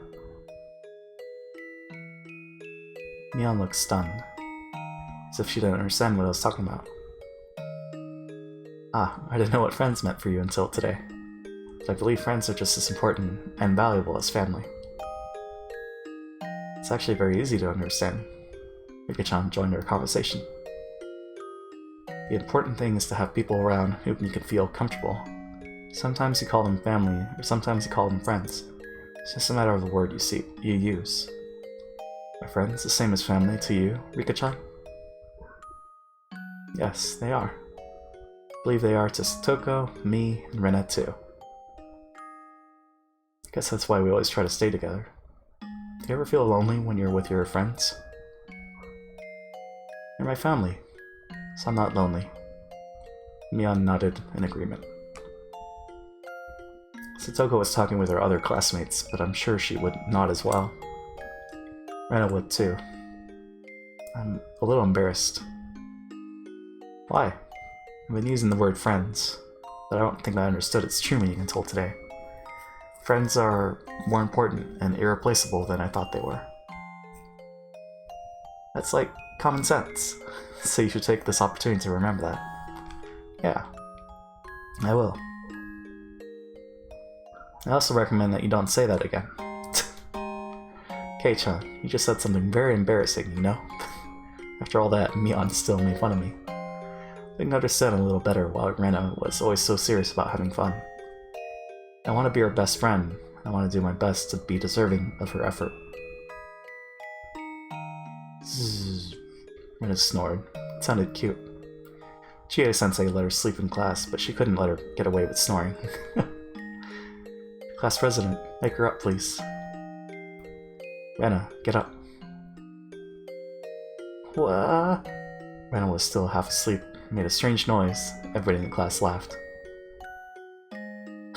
Rena noticed they were laughing at her, woke up right away and acted like she wasn't sleeping at all. It looked really funny, and I burst into a fit of laughter.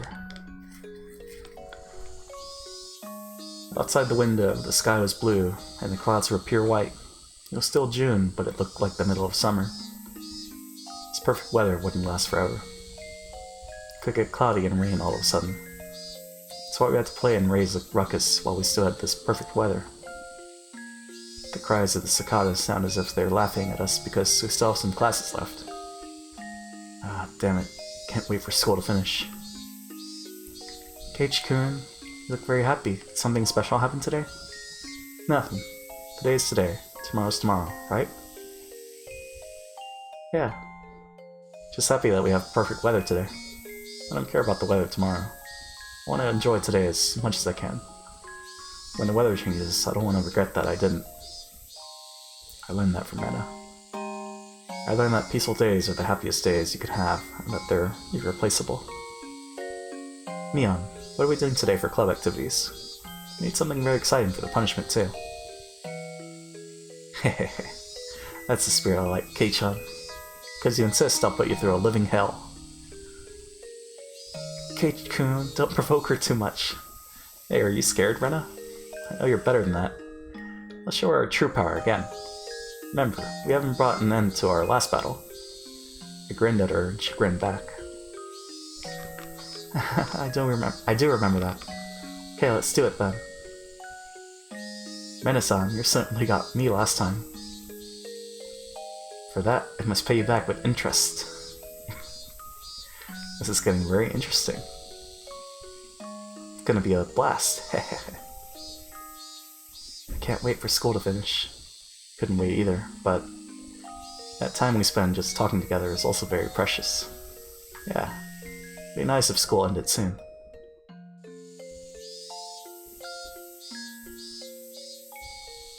Oh no. So now what's gonna happen? I mean, what Tanegashi's gonna happen Teppei's dead, so Satoko's not gonna suffer. My very favorite line. I mean, I don't know. Like, I'm curious about the S group, what they have to deal with Teppei. Like, do they care? What happens? Very favorite line. Yeah, after we read this tip, we're gonna do a 5-minute beer review. Satoko went to join the children playing in the schoolyard. Since I didn't feel like going, I decided to stay at home. Most likely, she wouldn't be back until the evening. Since Toko wasn't around, I had ways of spending time without her. Wait, what are we... what's going on? She was playing... Is Teppei really dead, though? I mean... X to the forehead, right? Or, you know... guess we'll see. Looks likely she wouldn't be back until the evening. Besides, that was what I wanted to do anyway. Stuck my hand deep inside the pile of winter futons in the closet and pulled one out. Next, I filled a stylish-looking glass with ice. The ice made in the freezer smelled of chlorine, though, and didn't taste good. Store-bought ice would be the best, but since Satoko kept asking me what I was using it for, I stopped buying it.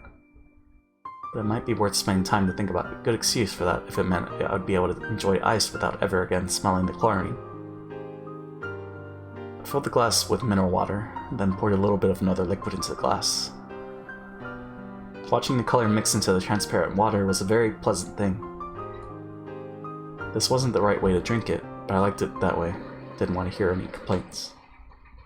My body is very convenient, because I can get drunk with only a tiny amount. Hold on.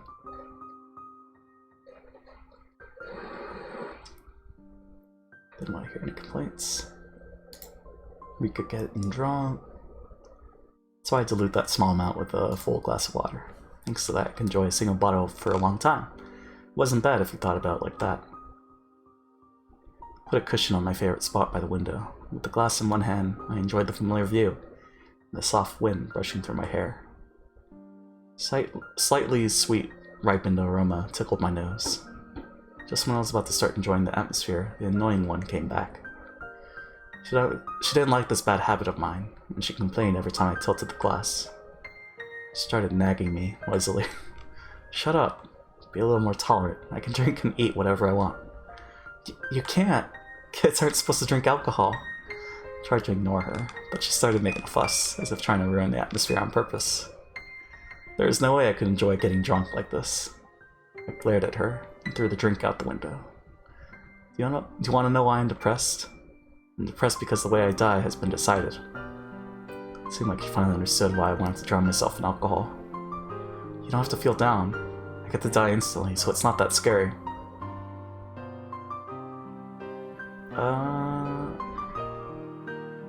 Wait, is Rika saying that also?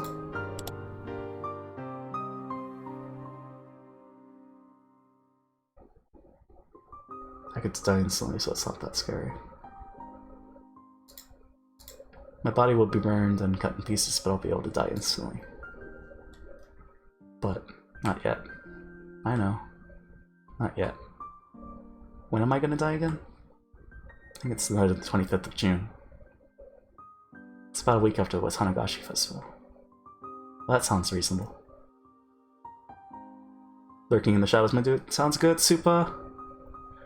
Is it my fault? Of course it is. Are you serious? Oh. She was the one who asked me, yet she cried when I told her she was right. Ah, jeez. She's always so annoying. Let's keep trying. Sure, I'll get 6 in a row on the next board game. June 25th. Still 10 more days. Wait, is she talking to Satoko? Hold on.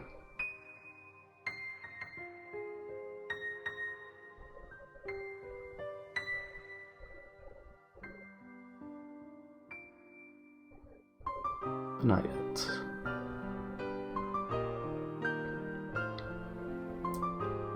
Sounds reasonable. She was the one who asked me. But I think she started a Sudoku. Sure, I get 6 in a row on this next board game. June 25th. Still have 10 more days. I was gonna relax and enjoy those 10 days. Still had some wine left too. Interesting. Yeah, because Toko's outside, right? Or something. We look at that. Anyways, yeah, 5-minute baby. Or memento.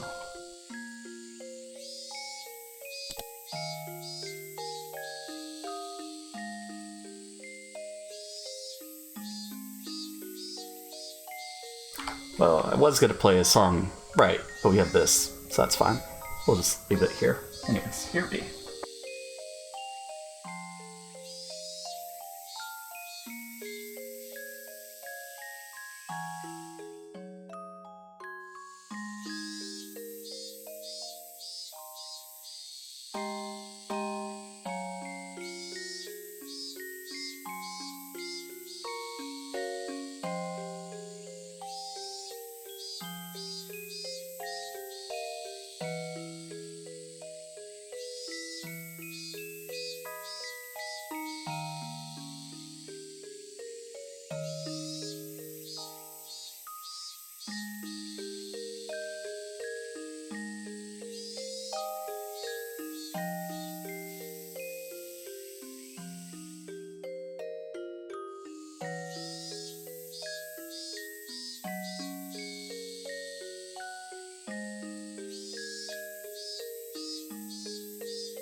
Alright, we're back. It was a little long, but that's because we just had breakfast, so I feel like the black beans are a little dry today. I don't know. Something weird taste. But yeah, that should do it for our next 4 hours, I guess. I mean, we'll do another 5-minute BRB in like 2 hours, but yeah, let's keep it going. Let's enjoy this fantastic story. Did I save? I did save, right? Yeah. Pretty sure I saved. It had been very hot for the past few days, and the corpses went rotten quickly. Any housewife knows how fast fresh meat can go bad. How long was that? It was a little longer. Like, what? 8 minutes, probably. I know it too. That's why the first thing I did was to dismember the corpses. There was only one reason why I needed to dismember them. I mean, I think Tepe is kind of dead. I had to reduce them to a portable size in order to carry them to a place where they'll never be found. When men see the words dismembered corpses, they'll probably feel disgusted because they don't cook. But housewives are used to taking the guts out of fish, and they sometimes even see living maggots. They take the maggots off of the food, or even cook it with the maggots still on. Gross. The heat will kill them, after all. Women don't tell men what they do in the kitchen because men wouldn't eat the food if they knew. So it didn't really bother me much to dismember them. I was released from all my problems by killing them. Cleaning up the mess was like nothing to me because I got freedom and gained my happiness. Actually, hold on, let me take my vitamins. Hold on.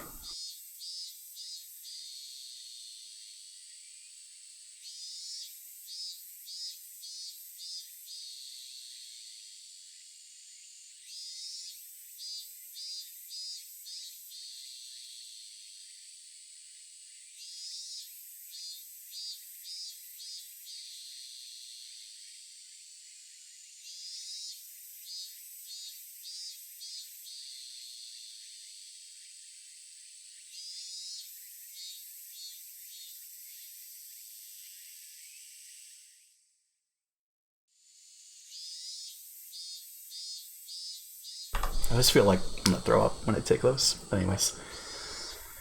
I dismembered the corpses using carpenter's tools like a saw and a hatchet. I'm wearing a black sweat suit I bought for today because I thought I might get stained with blood.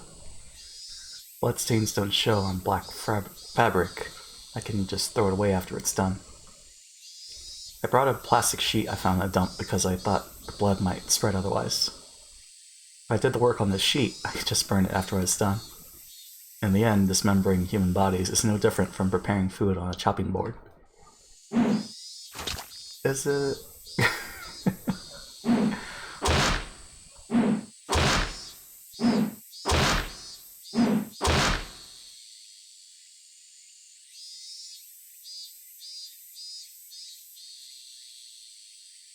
I was very tired from chopping apart 2 adult bodies, but I didn't have a problem doing it. I cut off their arms, legs, and heads, dividing each body into 6 pieces. Right before that, blades get easily ruined by fat when you cut apart a corpse. So I brought many kinds of tools. And I was right.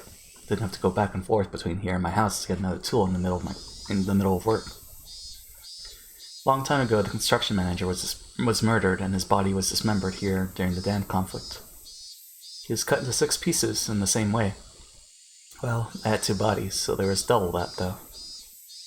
I remembered the main suspect was still on the loose, and the victim's arm he hid hadn't been found yet. I wonder where he hid it. I'd like to ask him. I smiled wryly. Unlike the arms, legs, and heads, the torsos were difficult to take care of. I thought about cutting them into smaller pieces, but I decided against it because I thought it'd be troublesome to clean up the cuts. I put each piece in a black trash bag and sprayed on a lot of deodorant. I wasn't sure if that would help against the smell, though. Many bugs flew around me while I was dismembering the corpses. After I finished putting all the pieces into each bag, the bugs were still flying around, but that was just because they could smell the blood. After I cleaned up everything, they were all gone. Now all I need to do is get rid of these 12 black bags. Burning them would be easiest, but I don't think I can burn them to ashes without using a cremator. The best way is to bury them somewhere. Other than the torsos, every piece is small enough to fit in my backpack. I could easily carry them without being noticed. I could throw them into the river running through the dam construction site. But if I did that, somebody would find them for sure. I've seen on the news several times before that a bag with a body part in it was found beside a river. Every time I heard something like that, I always thought the murderer was stupid. I thought about dumping them into the Onigafuchi swamp, but rotten meat floats. I thought about weighting the bags, but there's no guarantee they'd stay down. So, that left me one choice: to bury them. There are many unexplored mountains at the end of the abandoned districts around Yogauchi and Takatsudo. It's probably best to bury them somewhere in the mountains. While it'd be safe to bury them here in the garbage dump too, it's not perfectly safe. And so, I'm going to bury all these bags somewhere deep inside the mountain in order to completely erase the 2 of them.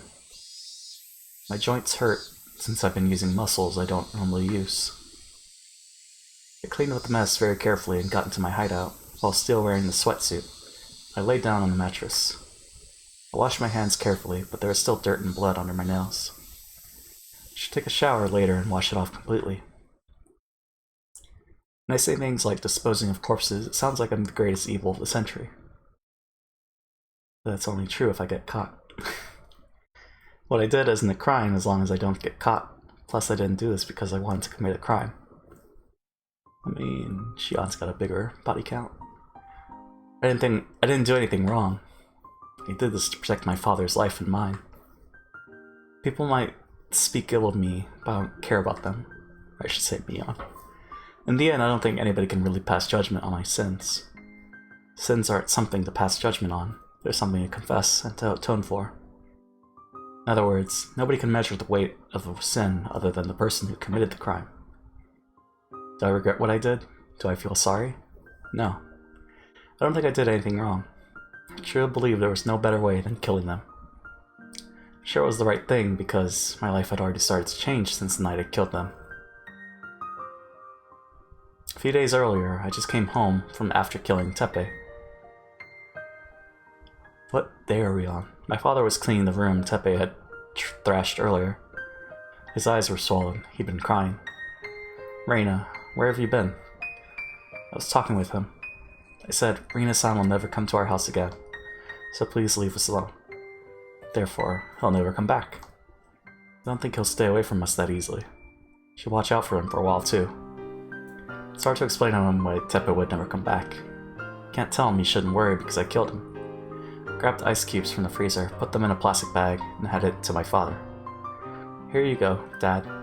Your cheeks are swollen. He must have only noticed it just then. Oh, thank you. Don't worry about cleaning up the mess. I'll do it. I'll get the vacuum cleaner. Reina called out to me. I'm sorry. I'm so sorry. It's not your fault. They make their living by deceiving people.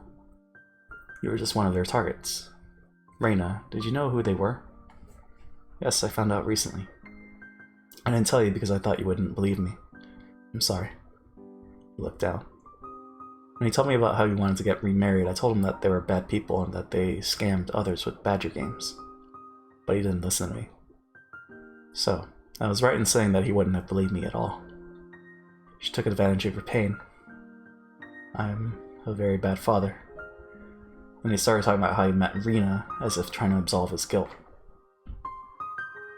He was the one who was suffering the most, and he needed to drink away his sorrow. At a bar he happened to go into, Rina-san was the one who came to his table. It was her job to be a good listener when her customers talked. Rina must really have been a great listener, and offered words of comfort when he talked about the divorce. If he was emotionally stable, he could have taken it as a kindness that she was only offering at the time. But he was so desperate that he took it the wrong way. After that, the tragedy was inevitable. He wanted to believe that it was destiny, and he glamorized everything about her. It would be easy to laugh at him and say that he was just dreaming. I don't blame him, because being weak is also part of being human.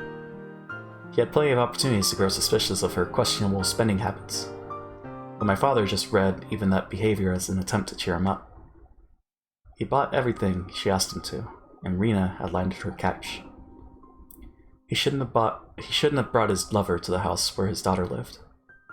But he was crazy about her, and he didn't even think about it. I'd forgotten that I was a father first. What was I thinking? He started crying. I held his shoulders gently. It's okay. He realized it in the end. You're my father, no matter what. You're the only family I have.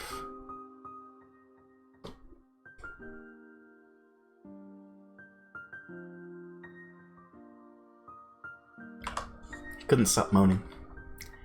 We held each other and cried together. Trying to take more opportunities to drink. Because, it's like there's no breaks. It's fine, I can make my own breaks. The next day, my father got up early in the morning. He was already cooking breakfast when I got up. And told me, your father is going to get his act together from today onward. Ah, Dad, you should have used salad oil before you cooked them sunny side up. It's been a long time since I cooked. He pried off the burning eggs on the pan with a spatula, and he added salad oil to it. It was too late. Doing that just made it an even bigger mess. But I didn't say anything, because I wanted to eat his eggs. I waited at the table quietly. He put the burned eggs on a plate and brought them over to me. It looked like he tried to salvage them by adding cheese, but it didn't really work. Still, it smelled good and crispy, and actually stimulated my appetite. Thick cut toast popped out of the toaster. I made coffee with extra milk and sugar because my father liked it sweet. I put everything on the table. It looked terrible, like the cooking class of an elementary school. But to me it was precious, because my father tried very hard to make it, wearing the apron. Great. It smells good. Hope it tastes as good as it smells. Might be better that you do the cooking. I feel bad making you eat this. I'll take care of cooking and you take care of getting a job. It had been a taboo to talk about work in our house. He hadn't worked since the divorce. It wasn't only because of the divorce, though. He just didn't have to work because the settlement my mother gave him was so huge. Plus, I let him be lazy because I felt guilty about the divorce. But my father cleared his wrongdoing by showing repentance to me. And I also atoned for my sin of not doing anything about my mother by doing what I did the previous night. Now, we are free of sin. I'm gonna try to find a job. Thinking about going to the employment service agency today. Yeah, that's a great idea. It's not money that he wanted. He just needed a normal lifestyle. I'm old and not very strong. I'm a bit worried if I can find a job at all. What kind of job are you looking for? For a desk job. I don't think a lot of companies would offer one to an old man like me. I can ask my friend. Mi-chan is the daughter of a big landowner in Hinamizawa, so she might be able to find you something. No, it's okay, I'll do it myself. I have to man up, you know? I don't remember the last time we enjoyed breakfast like this. I don't even remember the last time we had breakfast together. For the first time in a long time, the morning light felt refreshing. I wanted to keep enjoying life like this, but unfortunately I had to go to school. I told him that I'd skipped school that day and that I wanted him to take me somewhere fun, but he tried to be a good father. and said that I had to go to school. Well, I have to go now. Okay, have a good day at school. He followed me to the front door. I was a bit embarrassed for some reason. He talked to me while I was tying my shoes. He followed me here not because he wanted to see me off, but because he wanted to tell me something. I've been sad ever since your mother divorced me, but I realized that I shouldn't be sad because I have you, Reina. Didn't have to feel sad at all. Dad, that's what being a family is about. Yes, you're right. Again, I'm not a good father because I had to learn something that simple and important for my own daughter. Well, I have to go now. Keiichi-kun is waiting for me. Have a good day. Oh, Reina. I'm gonna cook dinner tonight. I'll do the grocery shopping on the way back from the employment service agency. Look forward to it. Promise I won't feel like I did just now. Okay. I'm looking forward to it. See you tonight.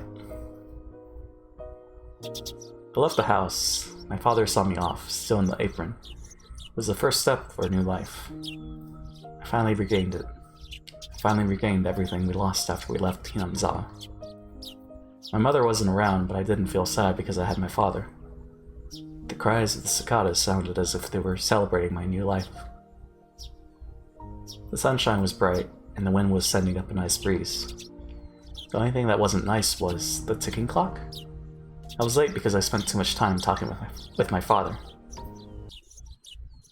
Keiichi-kun might already be gone. I don't think he'd be waiting for me that long. But he was there anyway. Hey, good morning. Haha, good morning. Sorry I'm late. It's okay. I usually make you wait. So it's okay that I wait once in a while. Wahahaha. We're really gonna be late.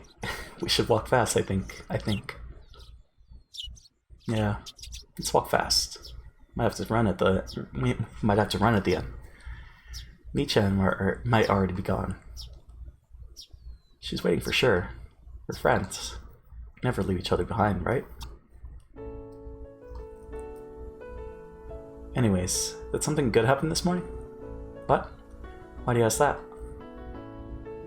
Well, you look very happy for some reason. Just thought maybe something good happened to you.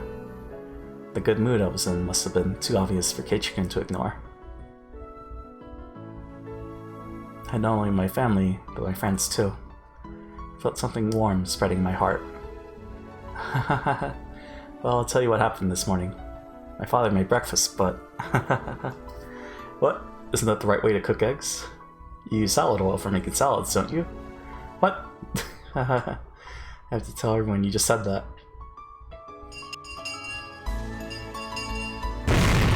What did you say? Those rude remarks are unforgivable. Fine, bring it. If you're saying that, then you're willing and ready to throw down, aren't you? Hey, what's going on? Satoko, Kei-chan, why don't you place an outside bet on our club activities today? It'll be fun. Mi-chan, what's an outside bet? What is it? An outside bet means what it says. That Satoko and I would place a bet on each other outside the game. The one who played worse than the other has to suffer an extra punishment besides the normal one. That means I get to see one of you suffer no matter who loses today. Hehehe. So what do you say, Satoko? That sounds like a wonderful idea to me. Keiichi-san will take a punishment for being the lowest ranked in the game, and another punishment for losing to me. Ah, how wonderful. Great. Like your spirit, Satoko. Alright, let's play today's game with their outside bet. It's more fun to think about punishments than to think about the game itself. Sure is. Can't wait to see how miserable Satoko's gonna look after she takes her punishment. Keep dreaming, Keiichi-san. Ouch. Take that. Stop it. Yeah. Stop fighting, you two. The game hasn't even started yet. Chie-sensei opened the door and came in. Take your seats, everyone. Let's start homeroom and then you can all go home. Everybody head to their seats. Mi-chan. What? Sorry to ruin the mood, but I have to go home after school. I have things to do again today. Oh, okay. Well, I'm sorry that you have to go. Are you busy with housework or something? Yep. Well, this old man has no right to stop you when it comes to housework. I don't do housework myself, our housekeepers do. You should help them sometimes. It'll be good training for married life. Don't worry about that. I already have the kind of skill, to be a good wife. Nichan looks like the kind of girl who tries to stay away from chores as much as possible, but she can actually do everything. That's just who she is. She went through hard times to learn those things. But she acts like she learned them without any struggle. That's also who she is. I like that about her. What? Are you going home, Rena? Then you won't see Keiichi-san go to the teacher's office wearing an embarrassing uniform. What a shame. It's gonna be fun. Pity you have to miss it. Yeah, I'm sorry. You went home right after school for housework yesterday, too. Did something happen? Yeah, kind of. Might take me a few more days. Well, then I guess you can't join us for a while. Maybe. I'll try to finish as soon as I can. Can we help out with the thing you have to do? If it's something like carrying out old furniture, let me know. I can help with that. Are you redecorating your house? This old man can bring lots of help for that. Ho ho ho. I have an idea. We can make a game out of helping her out with her housework. At this rate, the person who doesn't end up helping her will be the winner. Thank you guys. Really do appreciate it. Well, it seems like there's nothing we can do. Therefore, I announce Ren and Ryugu's withdrawal from the front lines as of today. Already, you take a rest till you finish doing your housework and to return to the front as soon as you've regained your strength. Well, there are many games for 4. Oh, can you play Mahjong, Kei-chan? Yeah, my dad sometimes forces me to play Mahjong with him and his friends from work. Ho ho ho ho, of course, we are good at Mahjong as well. After that, they fooled around and made a lot of noise, just like they always did. I looked at them and reminded myself that I'd always have a place to return to. I left the classroom with a smile. I was going to Yagauchi on my bicycle. I had to find a place to bury the bags with the body parts. Hopefully I could finish burying all of them today before it gets dark. With that, everything would be over and done with. I don't like that the back of the tiles are made of bamboo. You guys haven't marked them, have you? I wouldn't be too sure. Keiichi-san, you sound traumatized by the experience you had with our card game. Well, I think there are some scratches on them. They're cheap ones, But it's more fun when there's an element of doubt, don't you think? Me, how many reds do you want to use? 6? Rika-chan sounded professional, and it scared me. Oh well. Should start by checking the tiles. Playing Mahjong with my family is different from playing it as a club activity. I have to be cautious. It's possible that one tile is missing, or that there's one extra of a particular tile in here. We don't do things like that. Still, that's interesting. Didn't think about that. Let's see. Let's put them all face up on the table and check them before we start the game. Come on. Everybody flip the tiles face up. One dragon is missing. One Lopin and one Loso are missing too. Oh, one Lowan is missing also. What's going on? There are so many missing tiles. Oh, I remember. Hold on a second. Mion hit the palm of her hand with her fists, moved her chair aside, and stuck her finger into a gap in the floorboards. She then pulled a tile out of there. There you go. This is the dragon. I don't remember where I put the other 3. Wait, Mion. Why are there so many tiles hidden in the classroom? Well,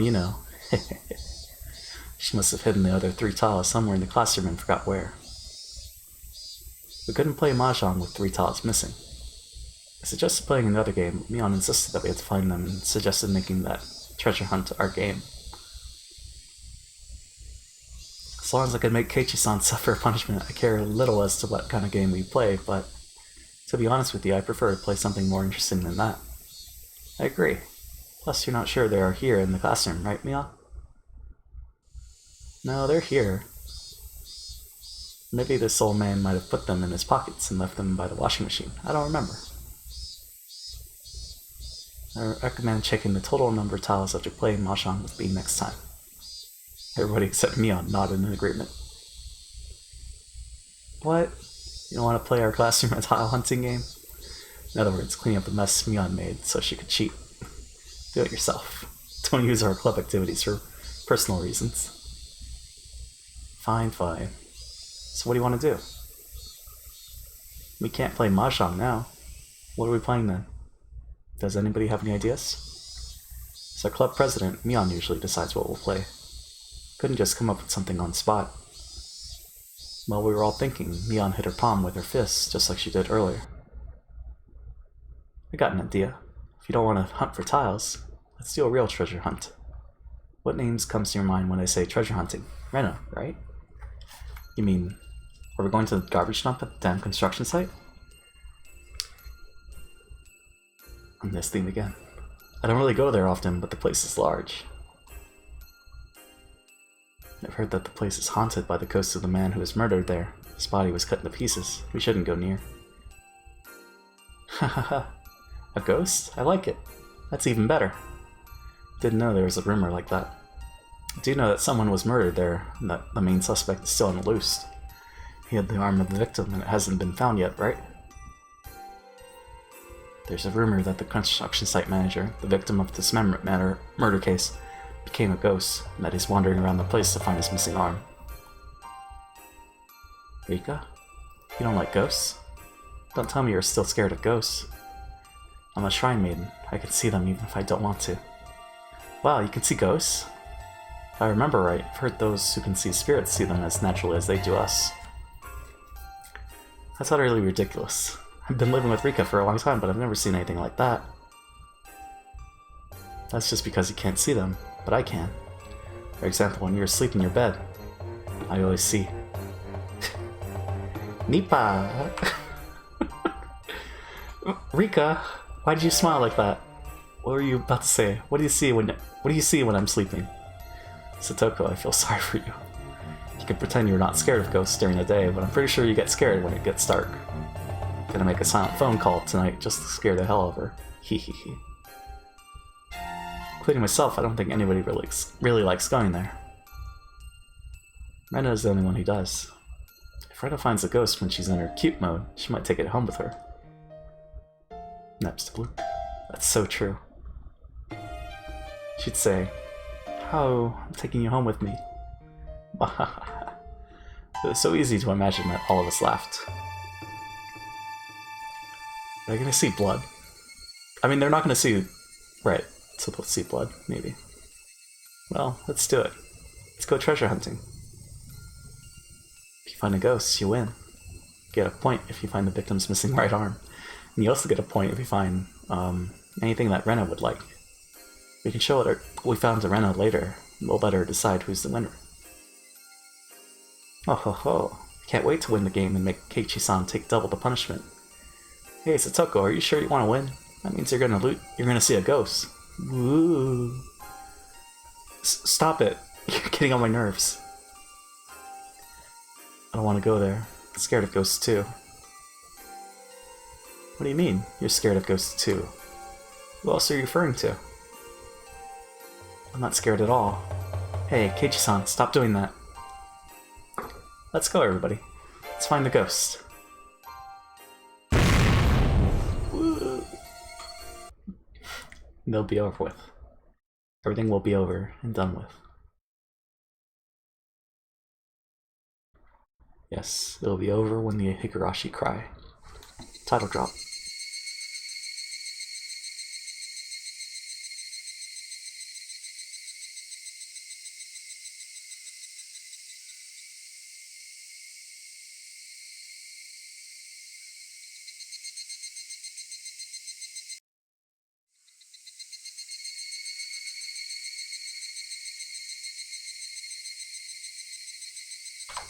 Why was Keiichi saying that? Or is that just in general narration?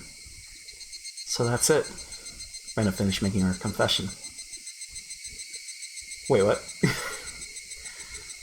Oh, is this from the beginning? We're caught up? There was no pause or curtain call. It was a quiet and lonely stage that Rena performed on alone. I think I've forgotten to blink since her confession started. Everybody else seemed to be feeling the same way. Rena looked at us like she was a teacher waiting for questions from her students. We noticed that she was imitating what Chie-sensei does at the end of class, and we all smiled bitterly. I went to Higurashi earlier to find a place to bury these bags. I kind of want to reread chapter 1 now. It was hard to pick a place because I wanted to make sure that nobody would ever find them. I even thought about buying them, burying them in my backyard because it might be the safest. Excuse me. But after I thought about it, I knew that wouldn't work. My father might start planting vegetables one day and he might find them. So it's better that I bury them somewhere in the mountains. Plus, I don't ever want to let her near my father, even though she's dead. I felt like I did something very bad. Rena's plan was going smoothly. But I only hunted for the mahjong tiles instead of insisting on doing something else. This wouldn't have happened. When I looked at the others, they all seemed to be regretting their actions too. If Mion hadn't come up with the idea to play at the garbage dump, Satoko hadn't found the broken refrigerator, Rika-chan had convinced us not to go. Rena could have had a few more days, and she could have gotten rid of these trash bags. They never would have been found.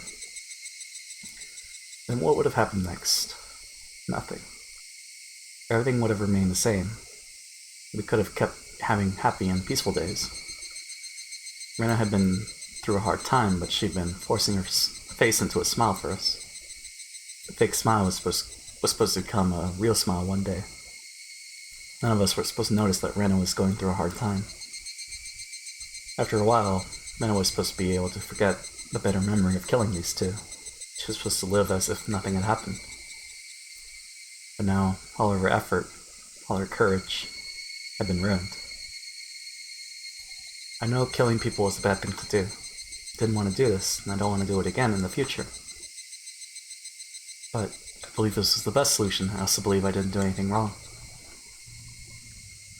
I just applied my utmost efforts when God presented me with the equal opportunity to regain my happy, peaceful life. Saying we should accept suffering and live in the Imirato. Hold on.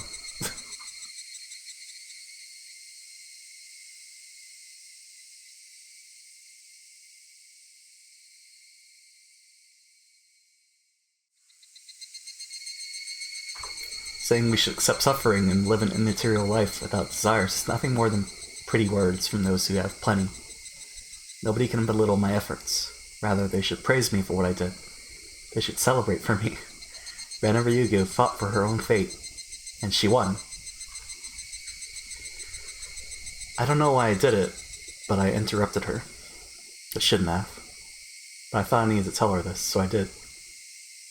But Rena, why? Why didn't you tell us? What do you mean? We're friends, aren't we? Friends always on your side without exception, no matter what. I thought friends were like family. If you told us about it, we could have helped you. Then you wouldn't have had to get your hands dirty. Just like Keiichi didn't tell him about Teppei. What Rena told us made me sad. I couldn't help myself from saying that to her. Rena told us straight that she did the best she could. She told us that right to our faces. It's the same thing as saying that she didn't need us in order to do the best she could. Kei-chan, you can say that now, but wait, let me finish. I believe that friends are there to share both happiness and hardship. If you came to talk to us, I believe we could have done something different. We could have led you to a better future. Also, new thing. A better future? There's no better future than what I have right now. This is the best possible future. That's a lie. My shot seemed to scare her a little. I knew that Rena didn't believe that this was the best possible future. She just didn't have any other choice. If she had other choices, she definitely wouldn't have chosen this one. I know you don't believe that because you're crying. What? Who's crying? Me? I'm not crying. Yes, you are. You've been crying the whole time. Haven't you noticed it? In fact, I didn't see any tears in her eyes or on her face at all. But that didn't mean she wasn't crying. Rena was crying. She was crying because she was driven into a corner after all the hard work she had did to become happy. Her tears looked so sad. Anyone who couldn't see those tears wasn't really thinking about her. I'm not crying. I won't cry. I did the right thing. I made the right choice. There's no reason for me to cry. That's ridiculous. I have no idea what you're talking about, Keiichi. I know it. You're crying right now. Rena stopped laughing all of a sudden, and she spoke with a cold expression on her face. Okay. Let's say I did what you just told me. I told you all about my father and that woman. Then what? Well, then what? Rena had never talked to me like this before. It was as if she was mocking my ignorance, and that made me shut my mouth.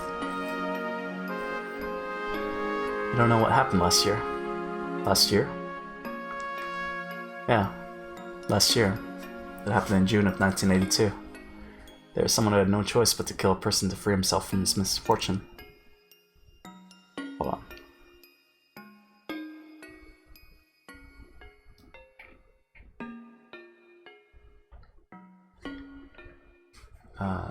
Okay. Satoko gasped. Keiichi-kun, I don't think you know much about him. About Satoshi Hojo-kun. I know that he's Satoko's older brother. He's been missing, but people say he transferred. There's a rumor that he killed his aunt for Satoko's sake. Therefore, it's been taboo to talk about Satoshi in my class. Actually, in all of Hinazawa. Satoshi-kun is under the same conditions as I was. He just wanted to have happy and peaceful days. He just wanted to live peacefully and quietly with his sister. You've heard about what kind of person Satoko-chan's aunt was, haven't you? If what I heard is true, this is what happened. After Satoko lost her parents, her uncle and aunt got custody of her and her brother, but they were miserable people. Her aunt was especially cruel to Satoko. Satoshi was the kind of guy who wouldn't even hurt Fly. But his aunt probably was the only one whom he didn't have a problem killing. That's how terrible a person she was. Everybody in Hinazawa knew about the trouble that Hojo family had. Everybody knew that their aunt was a hysterical and crazy person, that she bullied Satoshi-kun and Satoko-chan. Everybody knew everything. Everybody in our class knew it too. Mi-chan, the future head of the three families, knew it. Rika-chan knew it, and Satoko-chan knew it too, of course, because she was the one experiencing it. The friends you're talking about knew what Satoshi-kun was going through more than anybody in Hinazawa. And what happened? Did anybody help Satoshi-kun? No, nobody did. Mi-chan had the most influence out of all of us, but she made up a lame excuse saying that it might have created conflict between the Sonozaki family and the villagers. In the end, all she did was hurting him by offering her sympathy. That's not true. Oh shit. Yes it is! Satoshi-kun knew it too. He knew that you were only pretending to sympathize with him. He knew that you had no intention to help him. That's why Satoshi-kun started to hate you, Mi-chan. He said that you always told him you were his friend, but after all that, you turned out to be just another Sonozaki, just another person who bullied the Hojo family. I didn't mean to. You didn't do anything to help him. You rejected his request for help by sympathizing with him. Do you have any idea how much that hurt? Mian tried to find something to say, but failed to do so. She bit her lip instead. Rika-chan, you were the same too. Now Rena was pointing fingers at Rika-chan. Unlike Mian, Rika-chan looked emotionless and empty, just like Rena did. Rika-chan, you don't have the kind of power in Hinamizawa that Mi-chan does. But your word carries a lot of weight with the old people who come to your shrine, don't they? There was something you could have done for him, but you didn't. Rika-chan, you did exactly the same thing as Mi-chan did. You just pretended to be his friend. All you did was sympathize with him and Satoko-chan. You didn't try to help them out of the trouble they were in. Can you imagine how cruel and merciless your sympathy was to them? Satoshi-kun wanted to help. He wanted somebody to help him. He was at a dead end and couldn't get out of there by himself. He was sinking all the way down to his neck in a swamp, reaching for help and waiting for someone to grab his hand. You're right. Rika-chan's voice sounded mature. It was very different from how she... Oh shit, her face. It was very different from how she usually sounded. I didn't know how to save them. All I could do was offer them some consolation.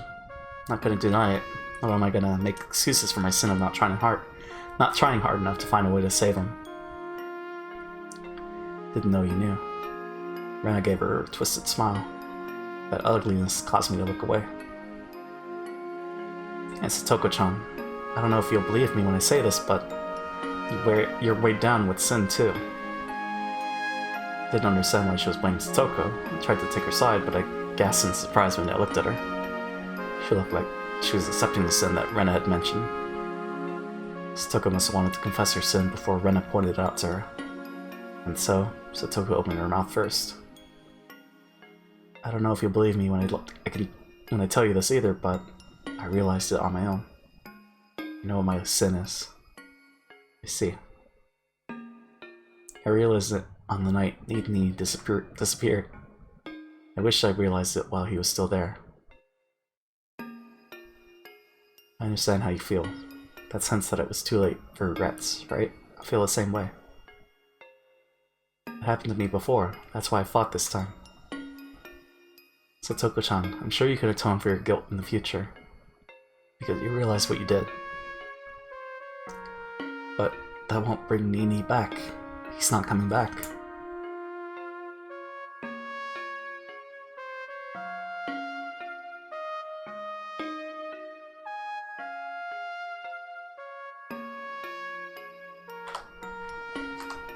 Satoko looked down sadly. Usually, Satoko would say the opposite.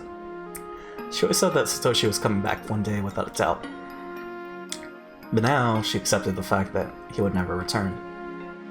She accepted it easily, as if she knew it already, because he was her brother. Do you understand now? She asked me all of a sudden. Well,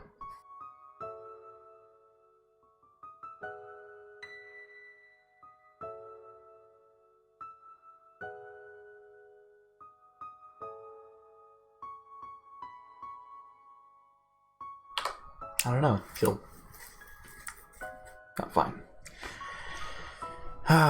That's how they were in 1982. Satoshi couldn't talk to everybody he thought could help him.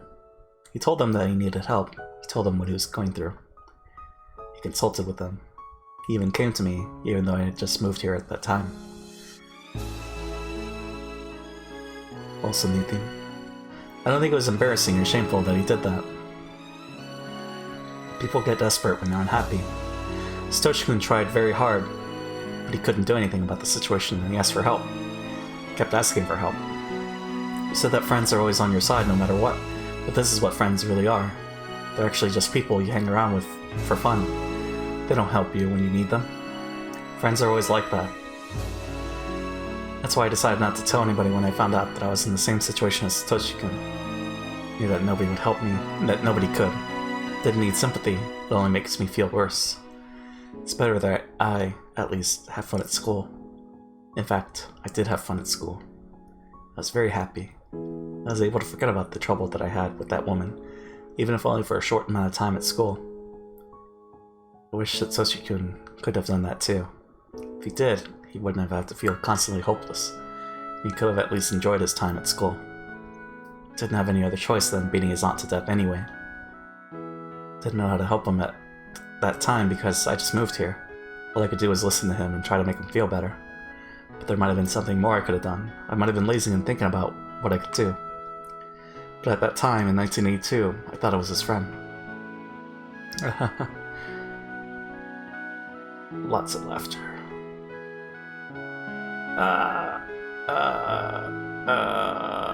Wow. Oh shit.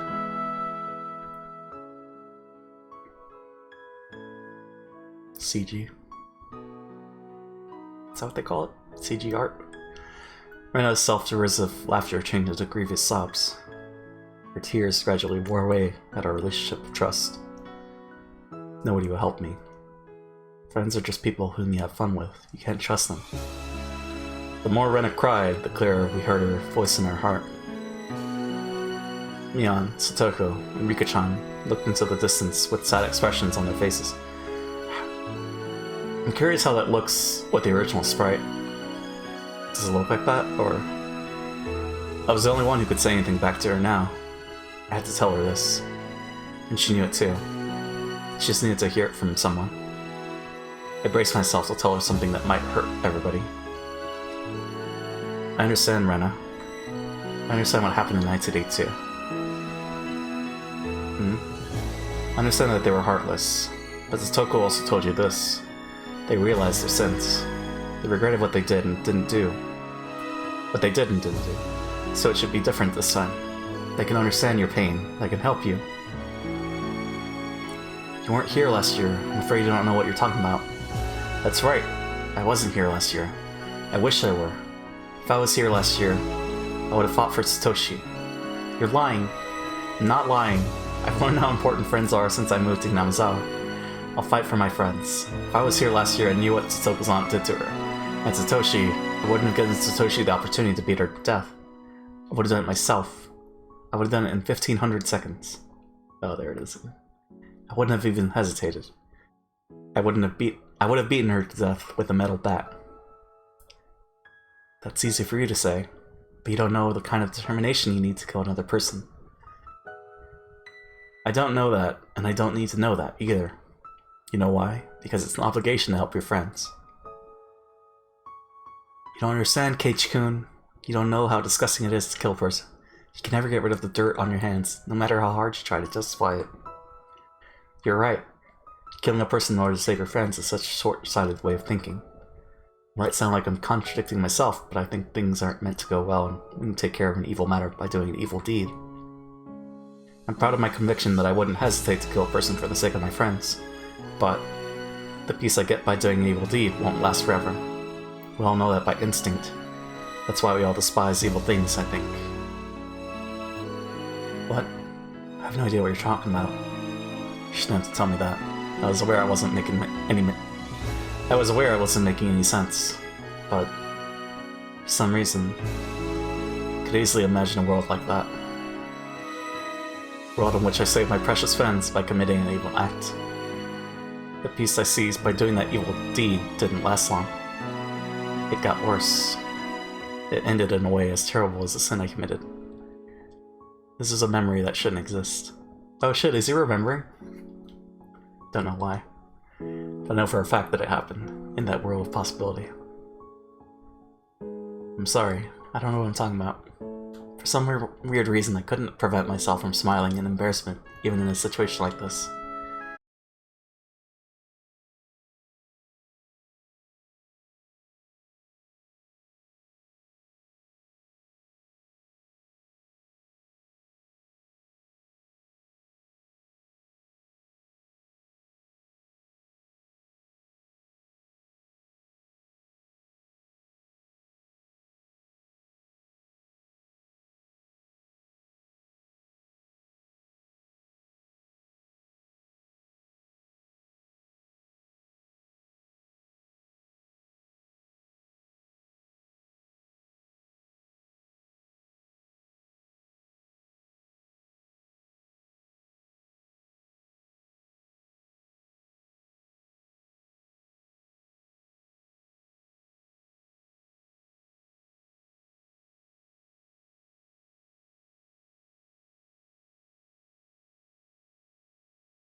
Rika-chan urged her to speak. Rika and I lost both our parents. We never cried about it, however, because we have you, the family, made of friends. I want us to continue to be family for you. It's natural to get it all out and to confess everything to your family because, well, they are your family. So I think today was a great opportunity for us. I appreciate that we had the chance to forgive each other for our sins. Family made of friends. Satoko, I like that. I forgive you for your sin, Rena-san. Please forgive me for mine too. Big hand reached out for ours. It was Mion's. I always thought it was my job as the leader of this club to talk about the importance of friends. So I guess I'm not that good as a leader after all, huh? Dahahaha. Mion. I'm sorry, I didn't mean to make fun of you. Mion still smiled and scratched her head. Rena, I'm ashamed of myself as your friend and as the club president for not being able to notice what you've been through. I'd like you to forgive me for that. Of course, I also forgive you for not telling us about it. You couldn't tell me because I wasn't good enough for you. I thought I was trying to be a good leader for you, but I guess I wasn't doing my job. It's my fault. So, I forgive you for your sin, Rena. Rena, now you have all of our hands. We're all ready for you. It's your turn. Reach out for us. Come to us. This is the world you wanted. You have all of our hands right here for you to reach. So, don't hesitate. I'm a murderer. Get you guys into trouble. Rena, we are. Rika-chan, you don't need to say anything. We're all reaching for your hand. What else do we need to say or prove? Rena, you don't need to say anything. All you need to do is reach out for us.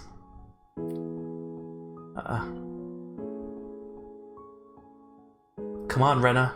This is real. It's not too late. You still have choices you can make. So you choose. You can still make it. Come on. It's not too late to start over again.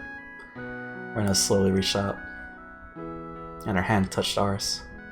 She didn't hold our hands. All she needed to do was touch our hands to show us her will.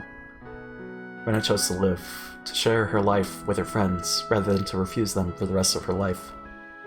I took a step closer to her and firmly grabbed her wrist. It was getting dark, and some stars had appeared in the sky. We all forgave each other for our sins for the first time. It was a little embarrassing, but Rena's tears made us all cry, just kept crying together. We stood in a circle, holding each other by the shoulder, and putting our heads together in the middle. We were a family made of friends. We forgave each other, and we're happy together. There's a memory in the back of my mind, but it's not supposed to exist. I tried to save one of my friends in that world. In order to do that, I rejected all of my other friends. I acted recklessly alone, and I brought about the end of the world.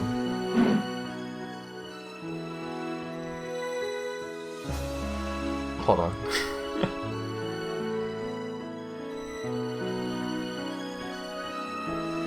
The situation we had here is the same as the incident in that faraway world, in the sense that people have been deprived of their lives in order to save one friend of mine. But other than that, it was different. We have Rena, Mion, Satoko, Rika-chan, and myself. Nobody was missing. We are going to regain them. We are going to regain those happy and peaceful days. The road going there might be a little rough, but we'll walk it together. We all will.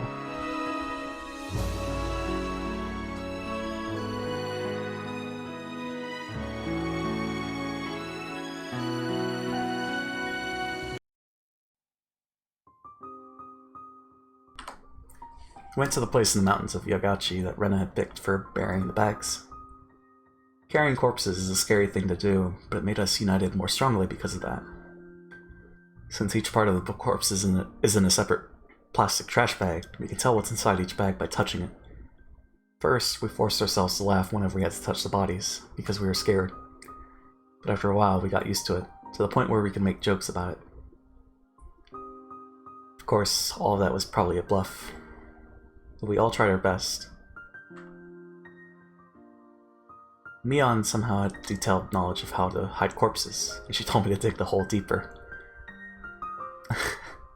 Rika-chan helped carry the bags.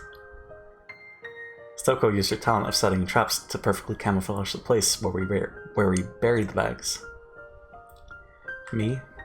I was in charge of digging the hole. Rena dug it earlier, but I made it a little deeper. After we finished all that, we walked back to the place where we parked our bicycles, and we looked back at the place where we buried the bags. It was completely unnoticeable. We'd never be able to find the place again once we left for home. That's how perfect it looked. Great. Thank you all for your hard work.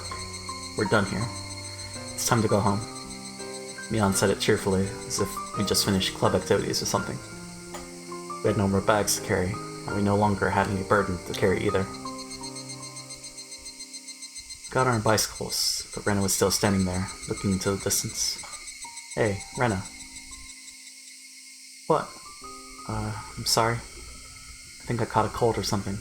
I feel feverish and dizzy. Rena's face looked slightly red. Mion touched Rena's forehead. It actually was a little warm. She had a tough day today. She had to go through so many things. She had to find a place to hide the corpses. She had to dig a hole. We caught her with the bags. We talked about our feelings. We forgave each other. She must be exhausted after a day like that. Rena, you should rest well when you get home. Yes, thank you. I will. Rena, we forgave each other for everything. So don't blame yourself anymore, okay? You're right about me. What do you mean? I couldn't fool myself. No matter how hard I tried to justify what I did, I was still scared. Look at me, I'm still shaky, even with all the help I got from you. If you hadn't found me with the corpses, if I'd taken care of this alone, I wouldn't have been able to bear the burden. I'm pretty sure I would have been crushed by the pressure. She said all this with a bitter smile. It might take her a long time to heal from the pain, but it must be 100 times shorter than the time it would have taken if she did this all alone.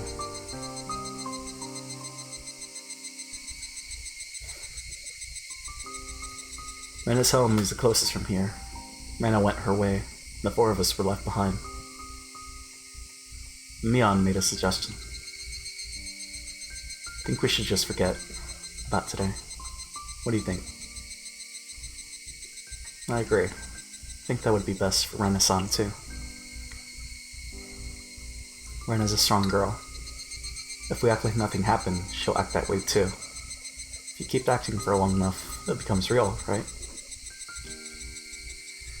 We'll be able to forget by not talking about it. Our goal is to forget about it completely. I think we'll keep wondering whether or not the day of reckoning will come for the rest of our lives. You're probably correct. It's not going to be so easy to simply let it go. Even if I can't forget about it for the rest of my life, that's fine by me. The most important thing is to keep it in my heart forever. The most important thing is that we don't make her think about it. We nodded in agreement as my house came into view. Well, this is goodbye. See you at school. Just like always. Just like always. I'll set a perfect trap for you, just like always. Goodbye, Kei-chan.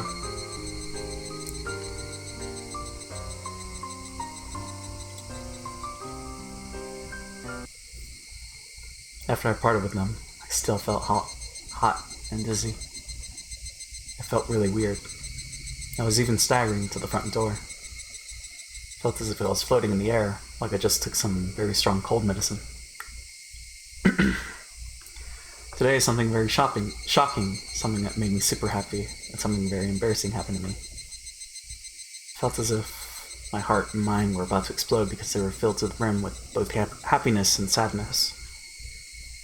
I don't know whether I made a crucial mistake today or I had the happiest day of my life. I don't know which it is, and all I could do was stare blankly into space. I felt frustrated too. Even though they were my friends, I was caught in the act of abandoning the corpses. At the same time, I felt relieved that my reliable friends accepted what I did. Those emotions were all mixed up in my heart, and they were equally strong, making it difficult for me to decide what I was feeling. I was losing my sense of balance. It was like the world was warping around me. I heard sounds as if I was in a shower. Everything left me with a feeling of unreality. When those emotions were about to make me lose control, I felt a heat on my wrist. The part where Keiichi grabbed me earlier started throbbing. My feelings weren't cooperating with me, but the heat on my wrist calmed them down for me. I don't know how to express what I felt when my friends and I held shoulders together in a circle earlier, but the feeling was the only thing I knew to be real. I'm home. Huh? As soon as I opened the front door, I smelled it. It smelled really good. My father isn't good at cooking, but he likes trying to cook creative dishes. I remember he used to cook something very challenging whenever he was in a good mood. So, the smell was a sign that he felt that way. So I always liked the smell. The reason he's in a good mood is because he found a job. Not just any job, he found a job with a company created by friends from his old workplace. They remembered my father and promised to hire him. Told me that some of his other colleagues from the old company are also working there. Must be very encouraging for him to work with people he knows because he hasn't worked for a long time. The dinner looked great, in contrast to how it tasted. It was a dinner to celebrate his new life, to show his determination, to regain his bond with his daughter, and to make a clean start. I talked about a lot of things with my father that night. It'd been a long time since the last time I talked with him like this. I don't remember when it was, but it reminded me of the days I was still happy, which meant that I'd finally returned to that time. My father still believes that Teppei is coming back one day, so he's still very cautious about locking the doors and windows, and he gets scared every time someone rings the doorbell. I told him so many times that they'd never come back, but I couldn't convince him because I couldn't tell him the reason why they won't. He'll eventually realize that he's free. I'm sure it won't take too long. My heart was full of many, many emotions that day. If emotion could actually burst the heart open, it might happen to me. My brain must have been overworked because so many things happened at once. My head was still fuzzy, but I managed to crawl into bed. I felt like the ground was moving. I totally lost my sense of reality. I remember that I once felt like this when I got the flu. I might get a high fever tomorrow. I don't care. I don't care if I get sick tomorrow. I just want to enjoy the fact that I took a step towards the future of my decision. Keiichi-kun told me something like that today. The high fever and the dizziness made me feel frustrated for some reason. Whenever I felt frustrated, I felt the heat on my wrist too. I grabbed my wrists with my left hand tightly. It made the frustration go away, and it brought me relief. Even the dizziness I didn't like just before made me feel like I was in a down-filled futon. I was falling asleep in that down-filled futon on my first night in a new world. This dizziness didn't go away for a few days, but I gradually got used to it. This new world looked like the world I used to live in before. But the sunshine was a little bit brighter, and Keiichi-kun's smile looked a little bit more gentle than before. We made more noise than we used to. We spent every day slowly but in high spirits. Oh, what an idiot I am. I underestimated that dizziness, and I caught a summer cold in June. I wanted to get better as soon as possible. I should have taken a day off from club activities, but I forced myself to play with them every day, and that made it hard for me to get better. I finally learned my lesson recently. I don't need to feel frustrated. There's no limit to happiness in this world. As long as we keep wishing for it, it'll continue forever, because I don't need to feel frustrated anymore, because tomorrow I will have the happiness I have today. We'll have the Watanagashi Festival next Sunday. Mii-chan tells us that we'll have a lot of fun, and that we'll go extra crazy. Really can't wait.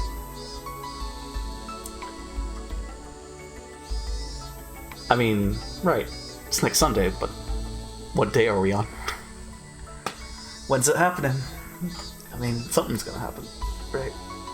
To ruin this quote-unquote happiness. Notice from the Forestry Services. You're crying right now? Man. Let's see what this tip is. still June, yet the air is filled with the cries of cicadas.